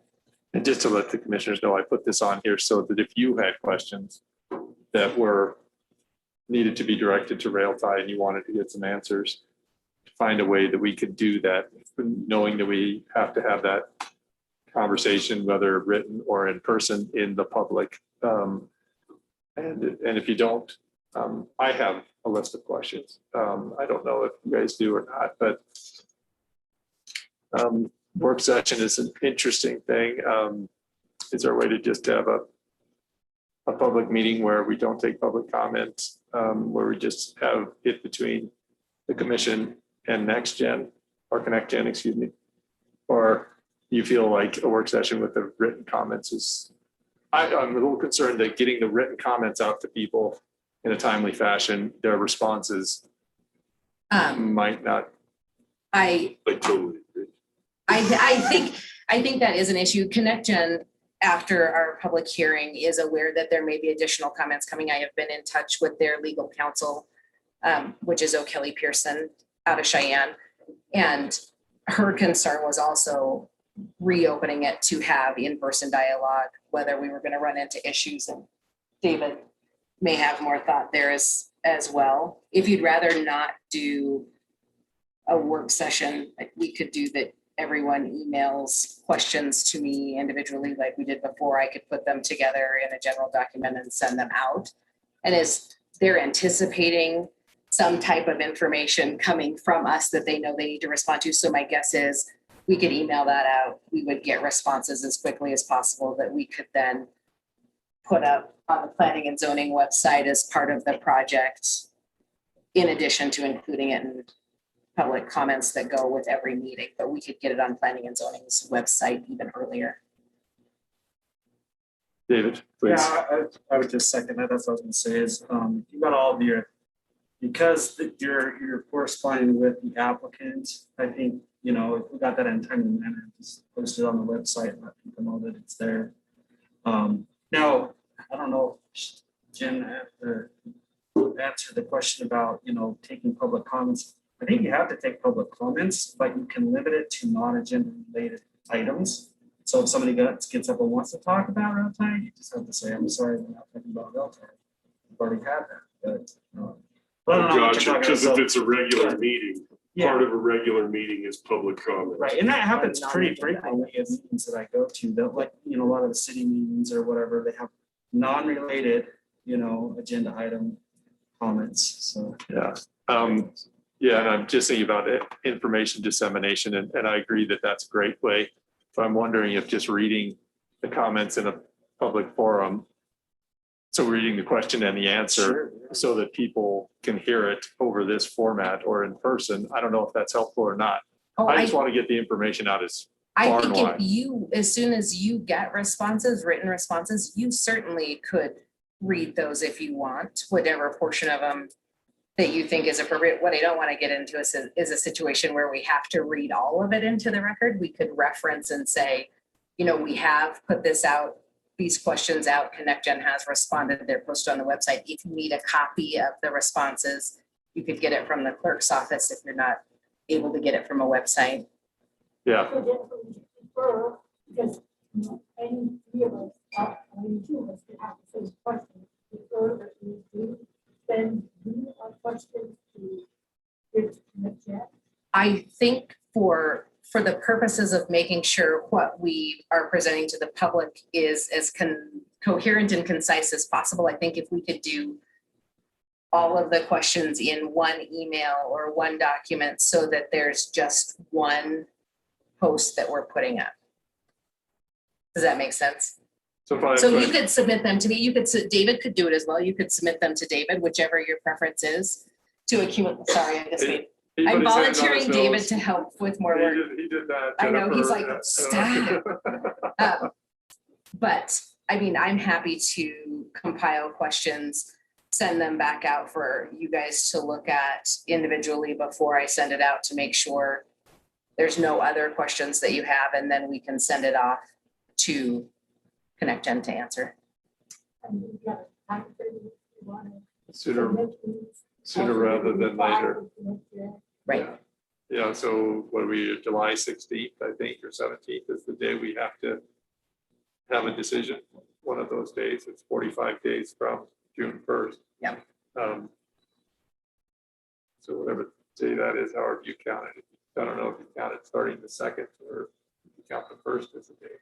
But You count the second and then 45 days, so it'd be, I think the 17th. Jackie says. so by the end of the 17th, we have to have a decision to them. Correct. Is that how you figure it, Jackie? Yep, okay. Shares your thoughts on this. Do you want to submit questions and let Jennifer or sort them out? And It's interesting, the public hearing is basically where we listen, right? And we don't get to ask questions in that format. So I appreciate that we are going to do something like this so that we can ask them questions and get responses. Is there any, I guess I don't really understand what the difference would be between doing this as a work session and because work sessions are open to the public. Just But we don't usually allow public comments on the topic of the work session. Right, so, but if it was a regular meeting, maybe we wouldn't have public comment either on the topic of discussion because we've already had our public hearing, right? So somebody could come in and talk about any county issue but that one, so I don't really see the difference. Or does it have to do with the fact that we would be allowing the applicant to speak I think as that's, opposed to just an internal work session? I think that's the concern, is that you'd be allowing the commission to get more information from the applicant in a one-on-one kind of a basis without allowing the public the time to comment at the same time. Whereas now it's the same process as anything else that you do. You can ask questions of whomever becomes part of the public record.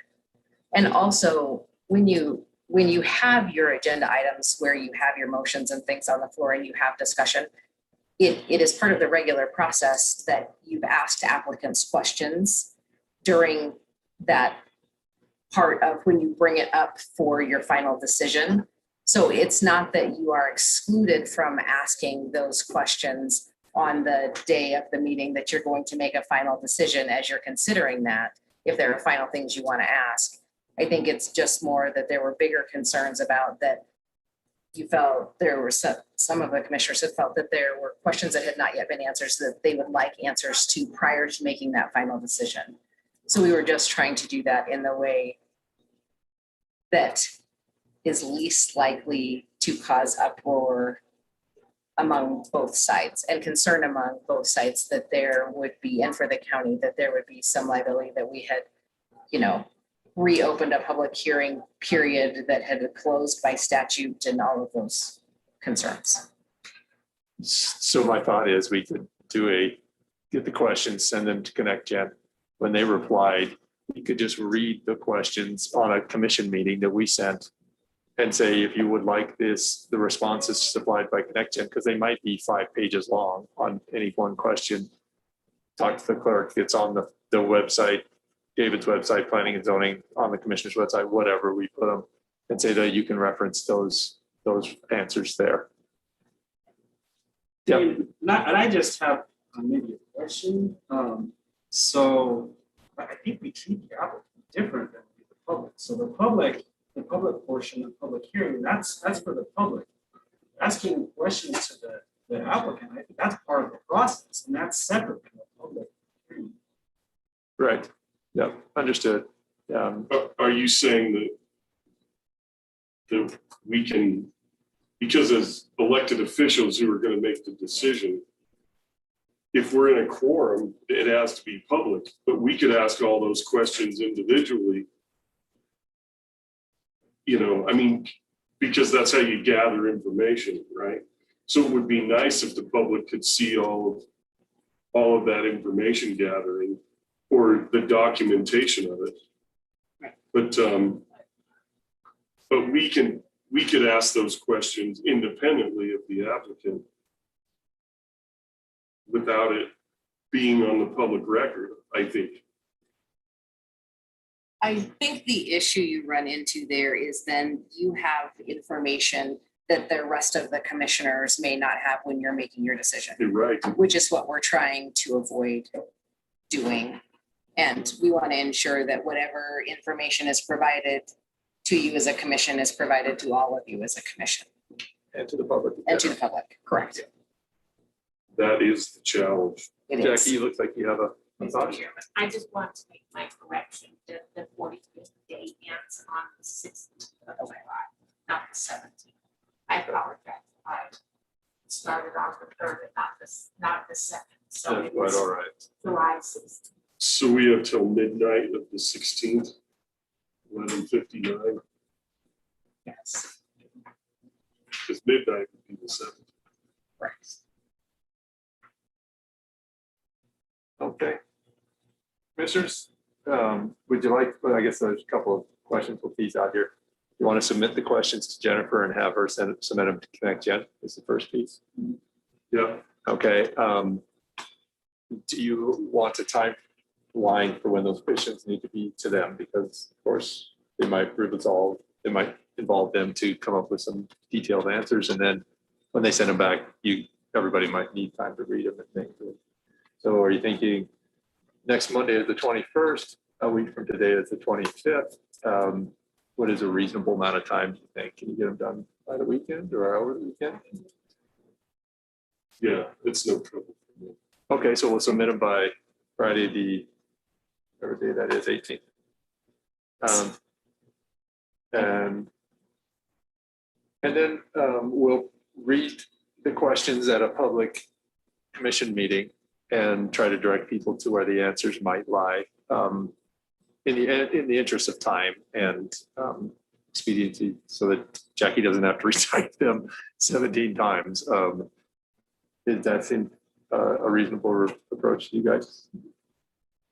Yeah, I'm fine with it as long as it's a legal approach, you know, because I think the county website would be a perfect place to publish that conversation. Yep. Yep. And if somebody wants a hard copy, they could come in. And Adam and David, I know you're probably listening. If you could find a way to make that highlighted on our website when we do get those answers somehow in a banner or whatever, so that people make it as easy as possible so people can get to that information. That would be great. All right. And that doesn't preclude the banter when the motion is made on the 45th day. Right. Right. 27, discuss county liaisons for the Urban System Advisory Committee. I have been the liaison and I'm okay with not being it. Urban Systems Advisory Committee is it's a group of city, YDOT, and county, people and staff. It's a collection of people who try to figure out transportation priorities with a group of federal funds. And it's not very much, and the projects kind of always sit there, like Bill Nye, or Skyline, East Skyline connecting the Skyline. So there's more than one way out of that stuff that's on the south side of the interstate. Trying to think of the other ones, but basically it's a discussion about that board decides between the county, the city, and YDOT what the highest priority transportation projects are. And there's never enough money. And it's right. Does anybody want to trade with Heber? Is this just because your term's up? No, I could keep doing it. Oh. Somebody put it on the agenda, but I'm not sure why. So it's there. So yeah, David. So we actually have three folks from the county, Heber. Right. We also have Rob Fisher and Alan Frank. And so I think that's why it's on here. Okay. No, so it's I'm not sure who put it on here, but that's just the way it's written seemed funny. But so we're not talking about commissioners. We're talking about who we would send from the county because Alan Frank retired. So Alan Frank, can we push that out to the staff and maybe ask Karen if she's interested in being involved in that? I don't know if there's a GIS requirement. Having not been on that, I don't know. David, any idea? Yeah, it's just roads, so anybody that's knows anything about roads or GIS would be appropriate. I don't think that it's a GIS thing. Alan was on there for other reasons in his repertoire, right? So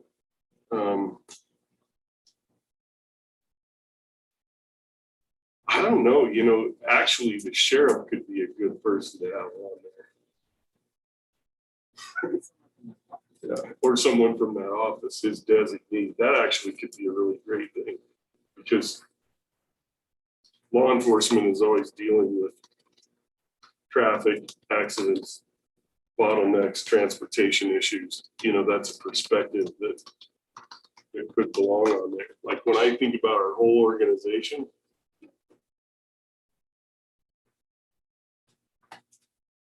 That's probably more logical than GIS even. Could we send that out to the sheriff's department and then also to other county employees if we don't get anybody from the sheriff's department? See if we have somebody who wants to take over for Alan. That would be great. Thank you, David. You're on it. Yeah. Okay. 28, make appointments to the Albany County Tourism Board. Commissioners, we had Becky and Derek. Paige missed the time, thought it was 9:45, but she is applying for the city, and you heard that from Scott today about there's 2 openings at the city and there's 2 applicants at the city. I'm guessing Paige is one of them. We need to make separate motions, one for each, or can we incorporate them both in the same motion? Okay. I move that we appoint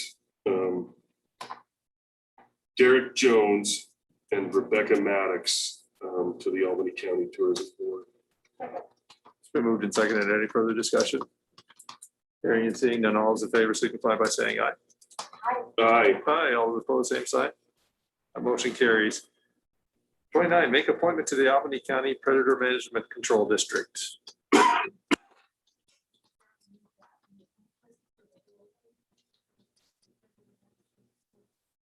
Second. Moved and seconded. Any further discussion? Hearing and seeing none, all those in favor signify by saying aye. Aye. Aye. All those opposed? That motion carries. 30 is discuss and approve any changes to the mask mandate in the Albany County buildings. And so I'll just start on this process. As you're well aware, the CDC changed their guidance, not for medical facilities, but for most other facilities. So waiving the mask requirements in public settings if you have a vaccination. I want to still highlight the fact that if you have not had that vaccination, the mask is still a requirement, but it's more on the honor system because there is, as you all know, no outward sign that you have the COVID-19. It's not a question that we can ask COVID-19 vaccination. However, that said, with only 40% of our people vaccinated in our county with extremely virulent and highly deadly disease that is now started with the 167.1.2 Delta variety available. It pays to be vigilant, but it also pays to be involved in compliance with the CDC. So my thought is that we would remove the mask mandate for people with vaccinations and be in compliance with the CDC in the courthouse. But also come to the idea that it's we first, not me first in this community. And so if you can wear a mask, should, because you never know who is caring for a vulnerable person or who themselves might be vulnerable. Just because you have the vaccine does not mean that you can't get the disease. It just means that generally you'll lessen your chances in the severity of the disease. So that is my thought. We were to move to compliance with the CDC. Any questions about that? And just a little background, the county staff was taking incoming from public with us being out of compliance with the CDC and making their jobs much more difficult because of that fact. So thoughts, concerns, questions?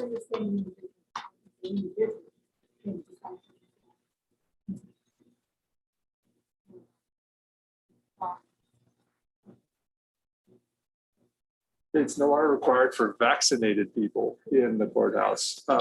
It is still a requirement for unvaccinated, but I mean, it's perfectly honest. How are you going to police that? My hope is people will police themselves if they don't feel like they want to get the vaccine. Well, I think the person next to them or the person standing in line or their community member would be front and center on their minds because nobody knows who's taking care of vulnerable people at home or themselves vulnerable. So let's see you. She asked the question about staff. Mm-hmm. And so I would ask, I think the same concept applies to the public. Yep.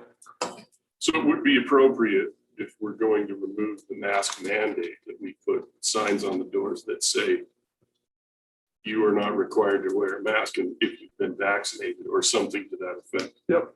So that somebody understands why when they walk in, some people are wearing masks and some aren't, Yep. Yep. and where they fit into that.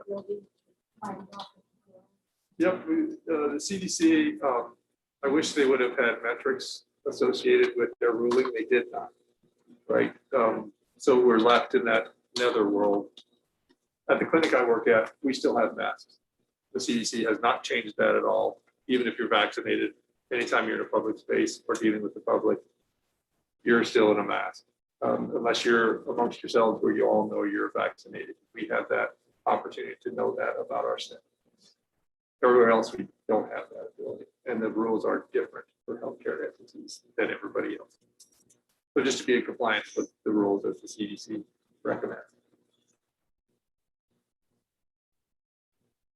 So do we need Jennifer to entertain a motion for that, just to be in compliance with the CDC, or do we need to be more specific than that? I think you can entertain a motion to that effect. But I would defer to Jackie. Do we have a written resolution for masks in the courthouse, or was that just done via motion? That was sort of done by the ad hoc group. So Okay. it was never a commission sanctioned decision to have it. And maybe it doesn't have to be ours to remove it, but I think that, you know, at the time it was done. Let's see, Amy Benning was the running that thing. I can't remember who all was on it, but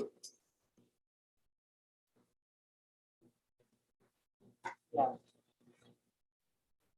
And the group set up stages they did, and that of response. Yeah. Oh, yeah, and it did come in front of the commissioner, so we And- probably should make the I was gonna motion. say, I would suggest making the motion, and Dr. Elias, when she spoke at your last meeting, talked about how the stages, there's been so much change that the stages that you had initially proved are no longer really applicable based on the changes that have gone on since that time. So I think a motion would be appropriate. Entertain a motion for 30, please. Mr. Chairman, I move that we remove the mask mandate for our employees and the public in Albany County buildings.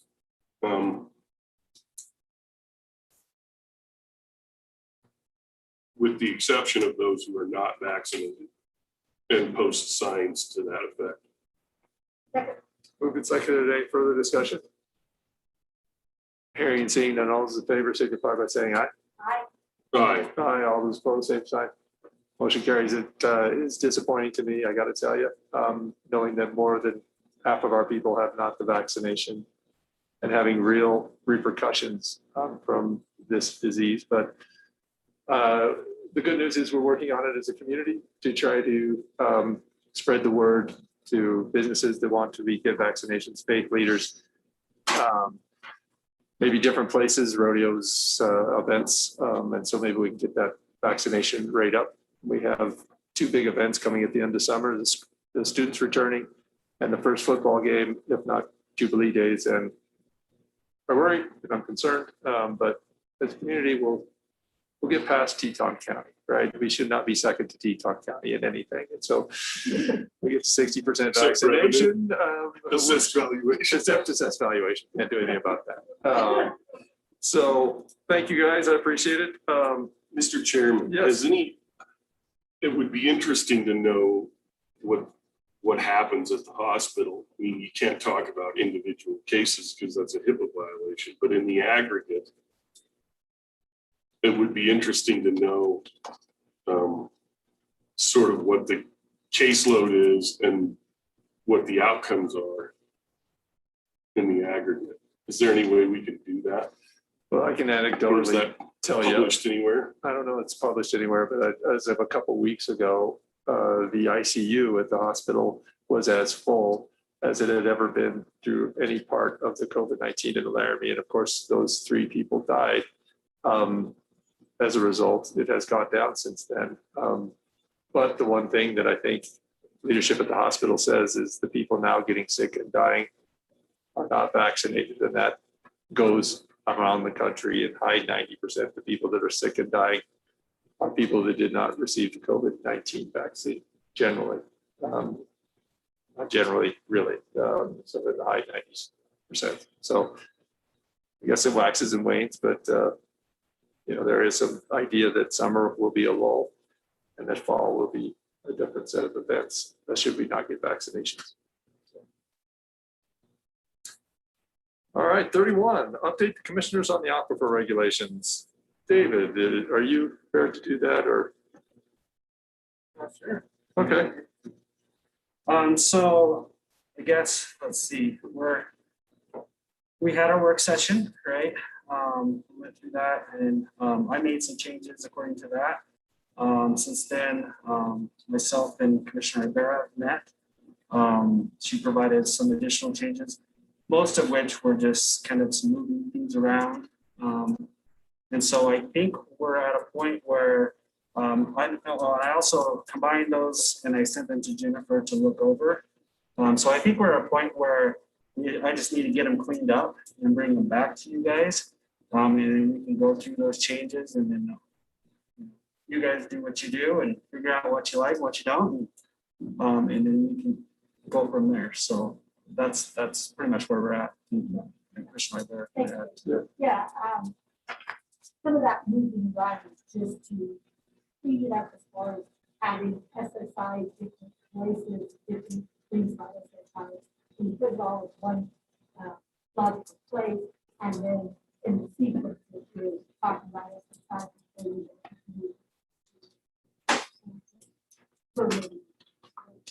maybe easy to do.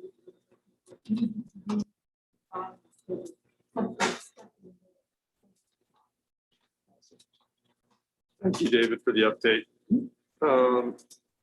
Item 32, approve payroll and vouchers for June 2021. Sorry. No worries. No vouchers. Yeah.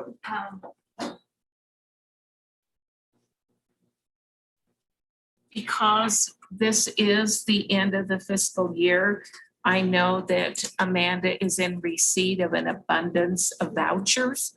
And so you probably do not have all of the vouchers presented to you right now.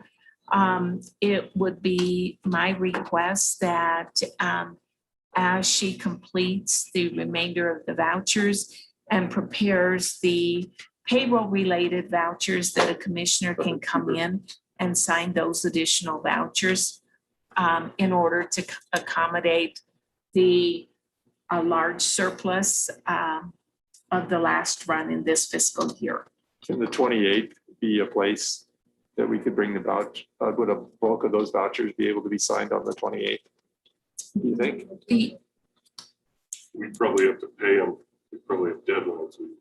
We would pay them. They would go out on the 25th as our standard protocol. And so it affects then part of the budget process and knowing too what the cash on hand is as we prepare for presenting the proposed budget for you on the 28th. I can't tell you exactly how many vouchers we're talking about. Do you have an idea? Or maybe I could ask Amanda and get back to you before you adjourn today's meeting. I have no problem coming in. Right. Mr. Chairman, my suggestion is that we make the motion and approve it today, because any voucher that a commissioner signs, we review. And we could hold a voucher out if we have questions or, and take the time to get them answered before we sign it. I think that the process works even when doing this today. I think it still works. Okay. And I wanted you to know that, just for transparency purposes, that the timeliness of getting everybody's voucher process has been very time consuming aside from Amanda's work with helping us with the budget. And it's Thank like you. this every year. Yeah. Yes, it is. The June 30, the last day of the budget year, it's like, it's just hard to collect all those things and tie them all up. They'll let us know, Jackie, and we'll get somebody to that. And here we are, we had a meeting on the 1st and the 15th. Right. So we're only halfway through the month. We could ostensibly have it on the 7th and the 21st or something, and it would be that many more days for them to, just depending on how the calendar works, right? Okay. Mr. Chair, I move that we approve payroll and vouchers for June 2021. Second. Moved and seconded. Any further discussion? Hearing and seeing none, all those in favor signify by saying aye. Aye. Aye. All opposed, same sign. Motion carries. This executive session, is this required? Yes. Okay, perfect. Mr. Chairman, I move that we exit regular session and enter executive session pursuant to Wyoming statute 16.405A2. Second. Moved and seconded. Any further discussion? Hearing and seeing none, all those in favor signify by saying aye. Aye. Aye. Aye. All those opposed, same sign. Motion carries. Leaving regular session, entering executive session at 11:40. David or Ben or Adam, if you're monitoring, would you just let people know online that we're entering executive session? Absolutely. And if you don't mind, give us a call at the IT department when you guys come back out and we'll turn everything back on. That would be great. Thank you so much, David. You bet. Do we want to adjourn to Kurt's office. Kurt's office? Okay.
I can tell you guys, there's a delay in what I do versus what you see.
Search like commissioner, Albany County Commissioners YouTube, and it'll come up too.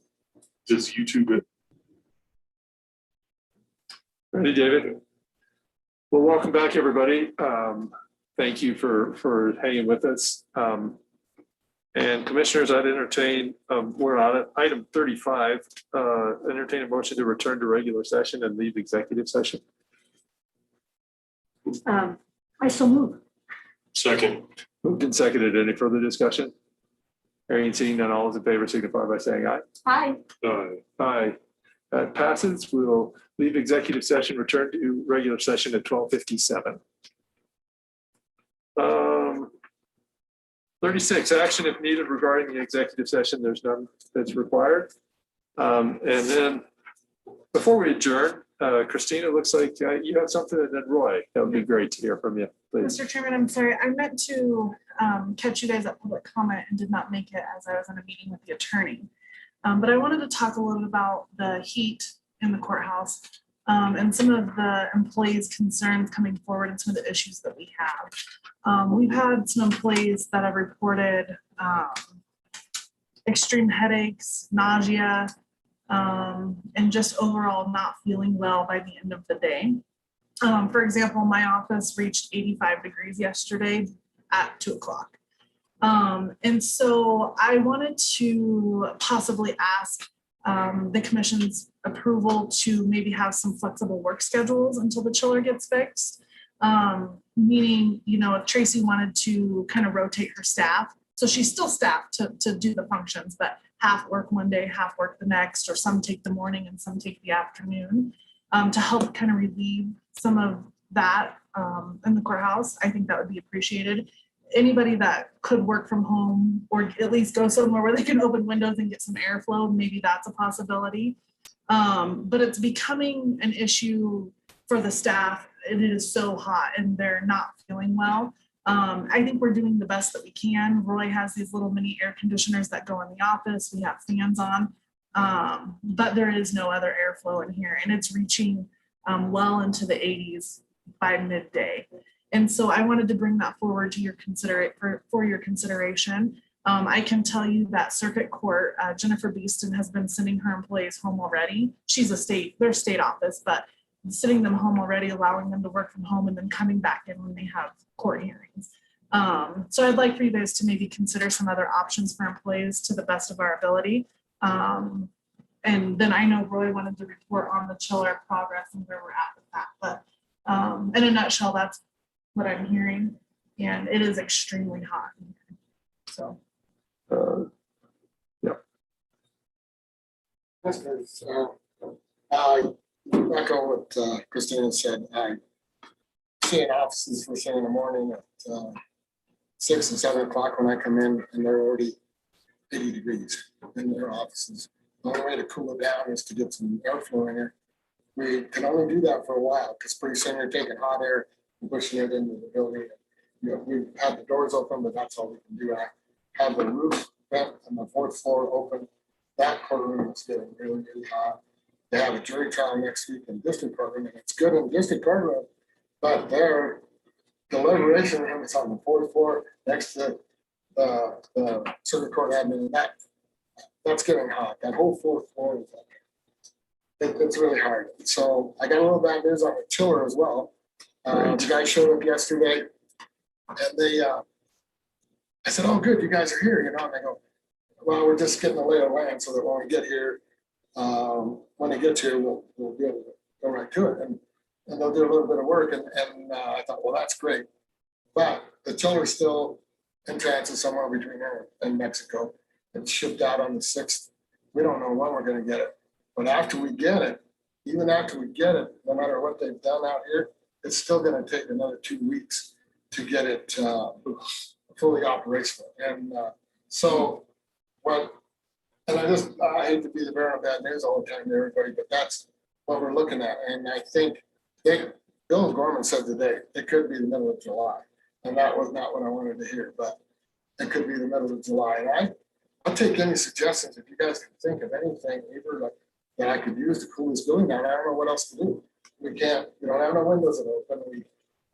Most of the little units like I have at home, it vents out a window because those little units create heat. So yeah, when they exchange the heat, you have to, it can't sit in a room. It has to have an outside. The only thing I could do maybe is get some stand-up evap coolers. Maybe they can get them somewhere. I don't know if that would really do too much, putting one in the lobby or not. Even those little ones like Christina was talking about, they're real small. They work okay at a desk, but they don't do anything to the room. They might help you from getting heat stroke or whatever. You know, it is getting hot though. I feel for people that are, especially 4th floor people, it's just gotten really, really bad. And I don't know what else that I can do. I'm kind of at it. And then that news about, possibly middle of July, that's not, and the thing was when the crack unit, they put the fluid cooler, it would work when it would go down to 45 degrees at night. But right now it's not doing anything because it's 70 degrees at 8 o'clock in the morning, 6 o'clock in the morning. It's 70 degrees already. And so we'll probably get past this heat thing before. I've never seen this happen here. I've seen a lot more snowstorms than I've seen temperatures in the 90s in June. And so I'm not really sure what we can, if you guys have any ideas, shoot them to me and we'll try anything to try and cool it off a little bit. And I didn't want to start opening doors because I thought I had mosquitoes and birds and all kinds of other stuff coming in. They don't even want to be in there. So I don't know what we can do, but if you guys have any ideas. I've seen some really sweet stand-up evaporative coolers that are like, 3 by 3 or 42 inches by 42 inches, and that move a lot of air. They're cool. I mean, there is such a thing that exists, and it could be a good thing. I wonder if a rental company would have them. I don't know. I've seen them, and I know they exist, and they're they're awesome. I think that where I saw it was in an airplane hangar, actually. And it was a huge space. I used them in Arizona. They work great. The big ones they put on top of the roofs, and they work great until it gets to a certain point of humidity. We don't have that problem. It's pretty dry here right now. Right. So they would work pretty good. I don't know. Get something that's definitely rated for indoor use, I guess, and stuff, but I don't even know where to look. We used them in planes on the tarmac in Phoenix, just a big hose. So it was probably about, 18 inches across. The cart was outside of plane, of course. And so I'm not sure if the problem is like, where do you run the hose, right? Because it's an actual hose. You can run them inside, I think. They don't really, they do have a condensation though. They always have a condensation tube that would go out, and it might be something you could have to maybe drain that bucket or something every once in a while when it gets full. But I'll try and look into some of those, but right now I'm just echoing what Christina said. There's a lot of people that are getting hot. And, yeah. I don't know. Could even be like some are pregnant. And that might be harder than I didn't look at you. I know one else. Yeah, one that's pregnant. Definitely got a little cooler for her. Yeah. But so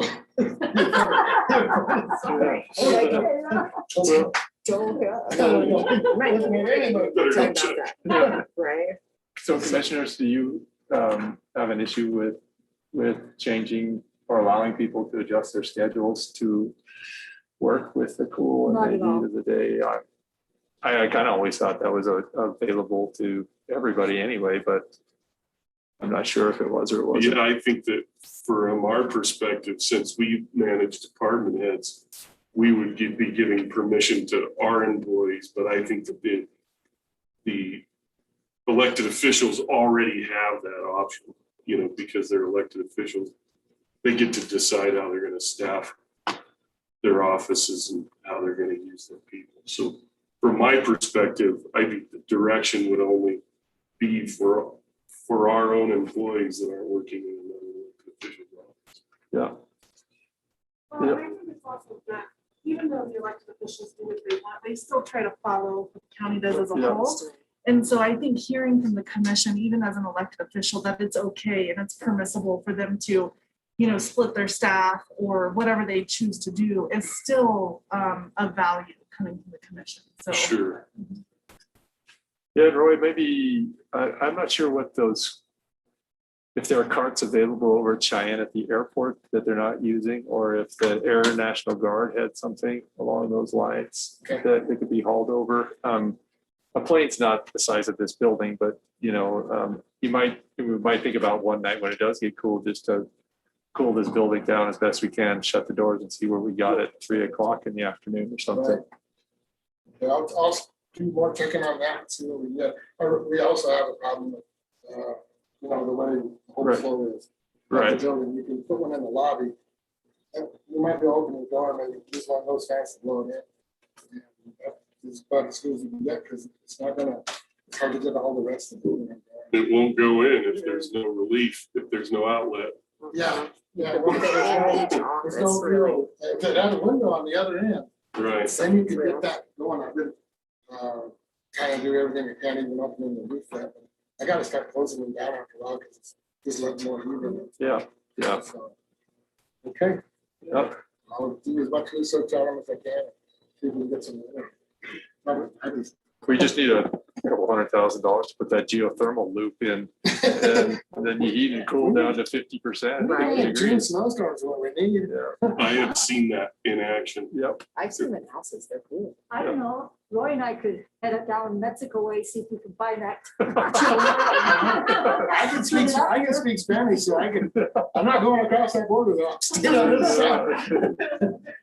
So anyway, I just hope they get it here quick and those guys we're doing our best. I think they're trying to get set up. They got a welder out there that get their pipes all welded together so that when it gets here, they can do it as fast as they can. Them saying that it was going to take 2 weeks after they got it. I was kind of disappointed. Maybe we could call it DOT in every state and say wave them through the ports of entry. Right. Yeah. I'm a fast guy. All right. Okay, guys, thank you. Thanks, Roy. I appreciate it. Jackie, do we need to make some sort of resolution or to discuss about allowing program heads and other county people to adjust their staffing to not subject as many people as few people as possible to the heat in the building? Now, I'm guessing that doesn't play over at planning, and it probably doesn't play over to IT and maybe across the street. It's just here in this building. Do we need something official or?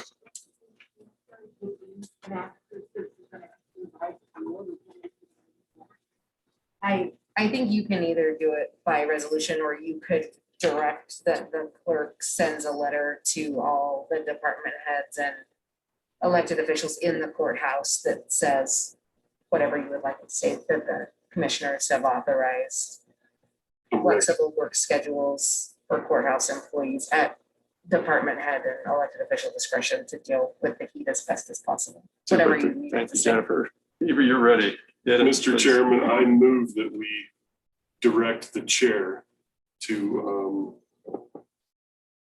ask the clerk to send out an email to all of the department heads and elected officials that allows them to make whatever adjustments they need to make to be able to accommodate their employees in the heat and still get their jobs done. In the courthouse? Yeah, in the courthouse. Second. Moved and seconded. Any further discussion?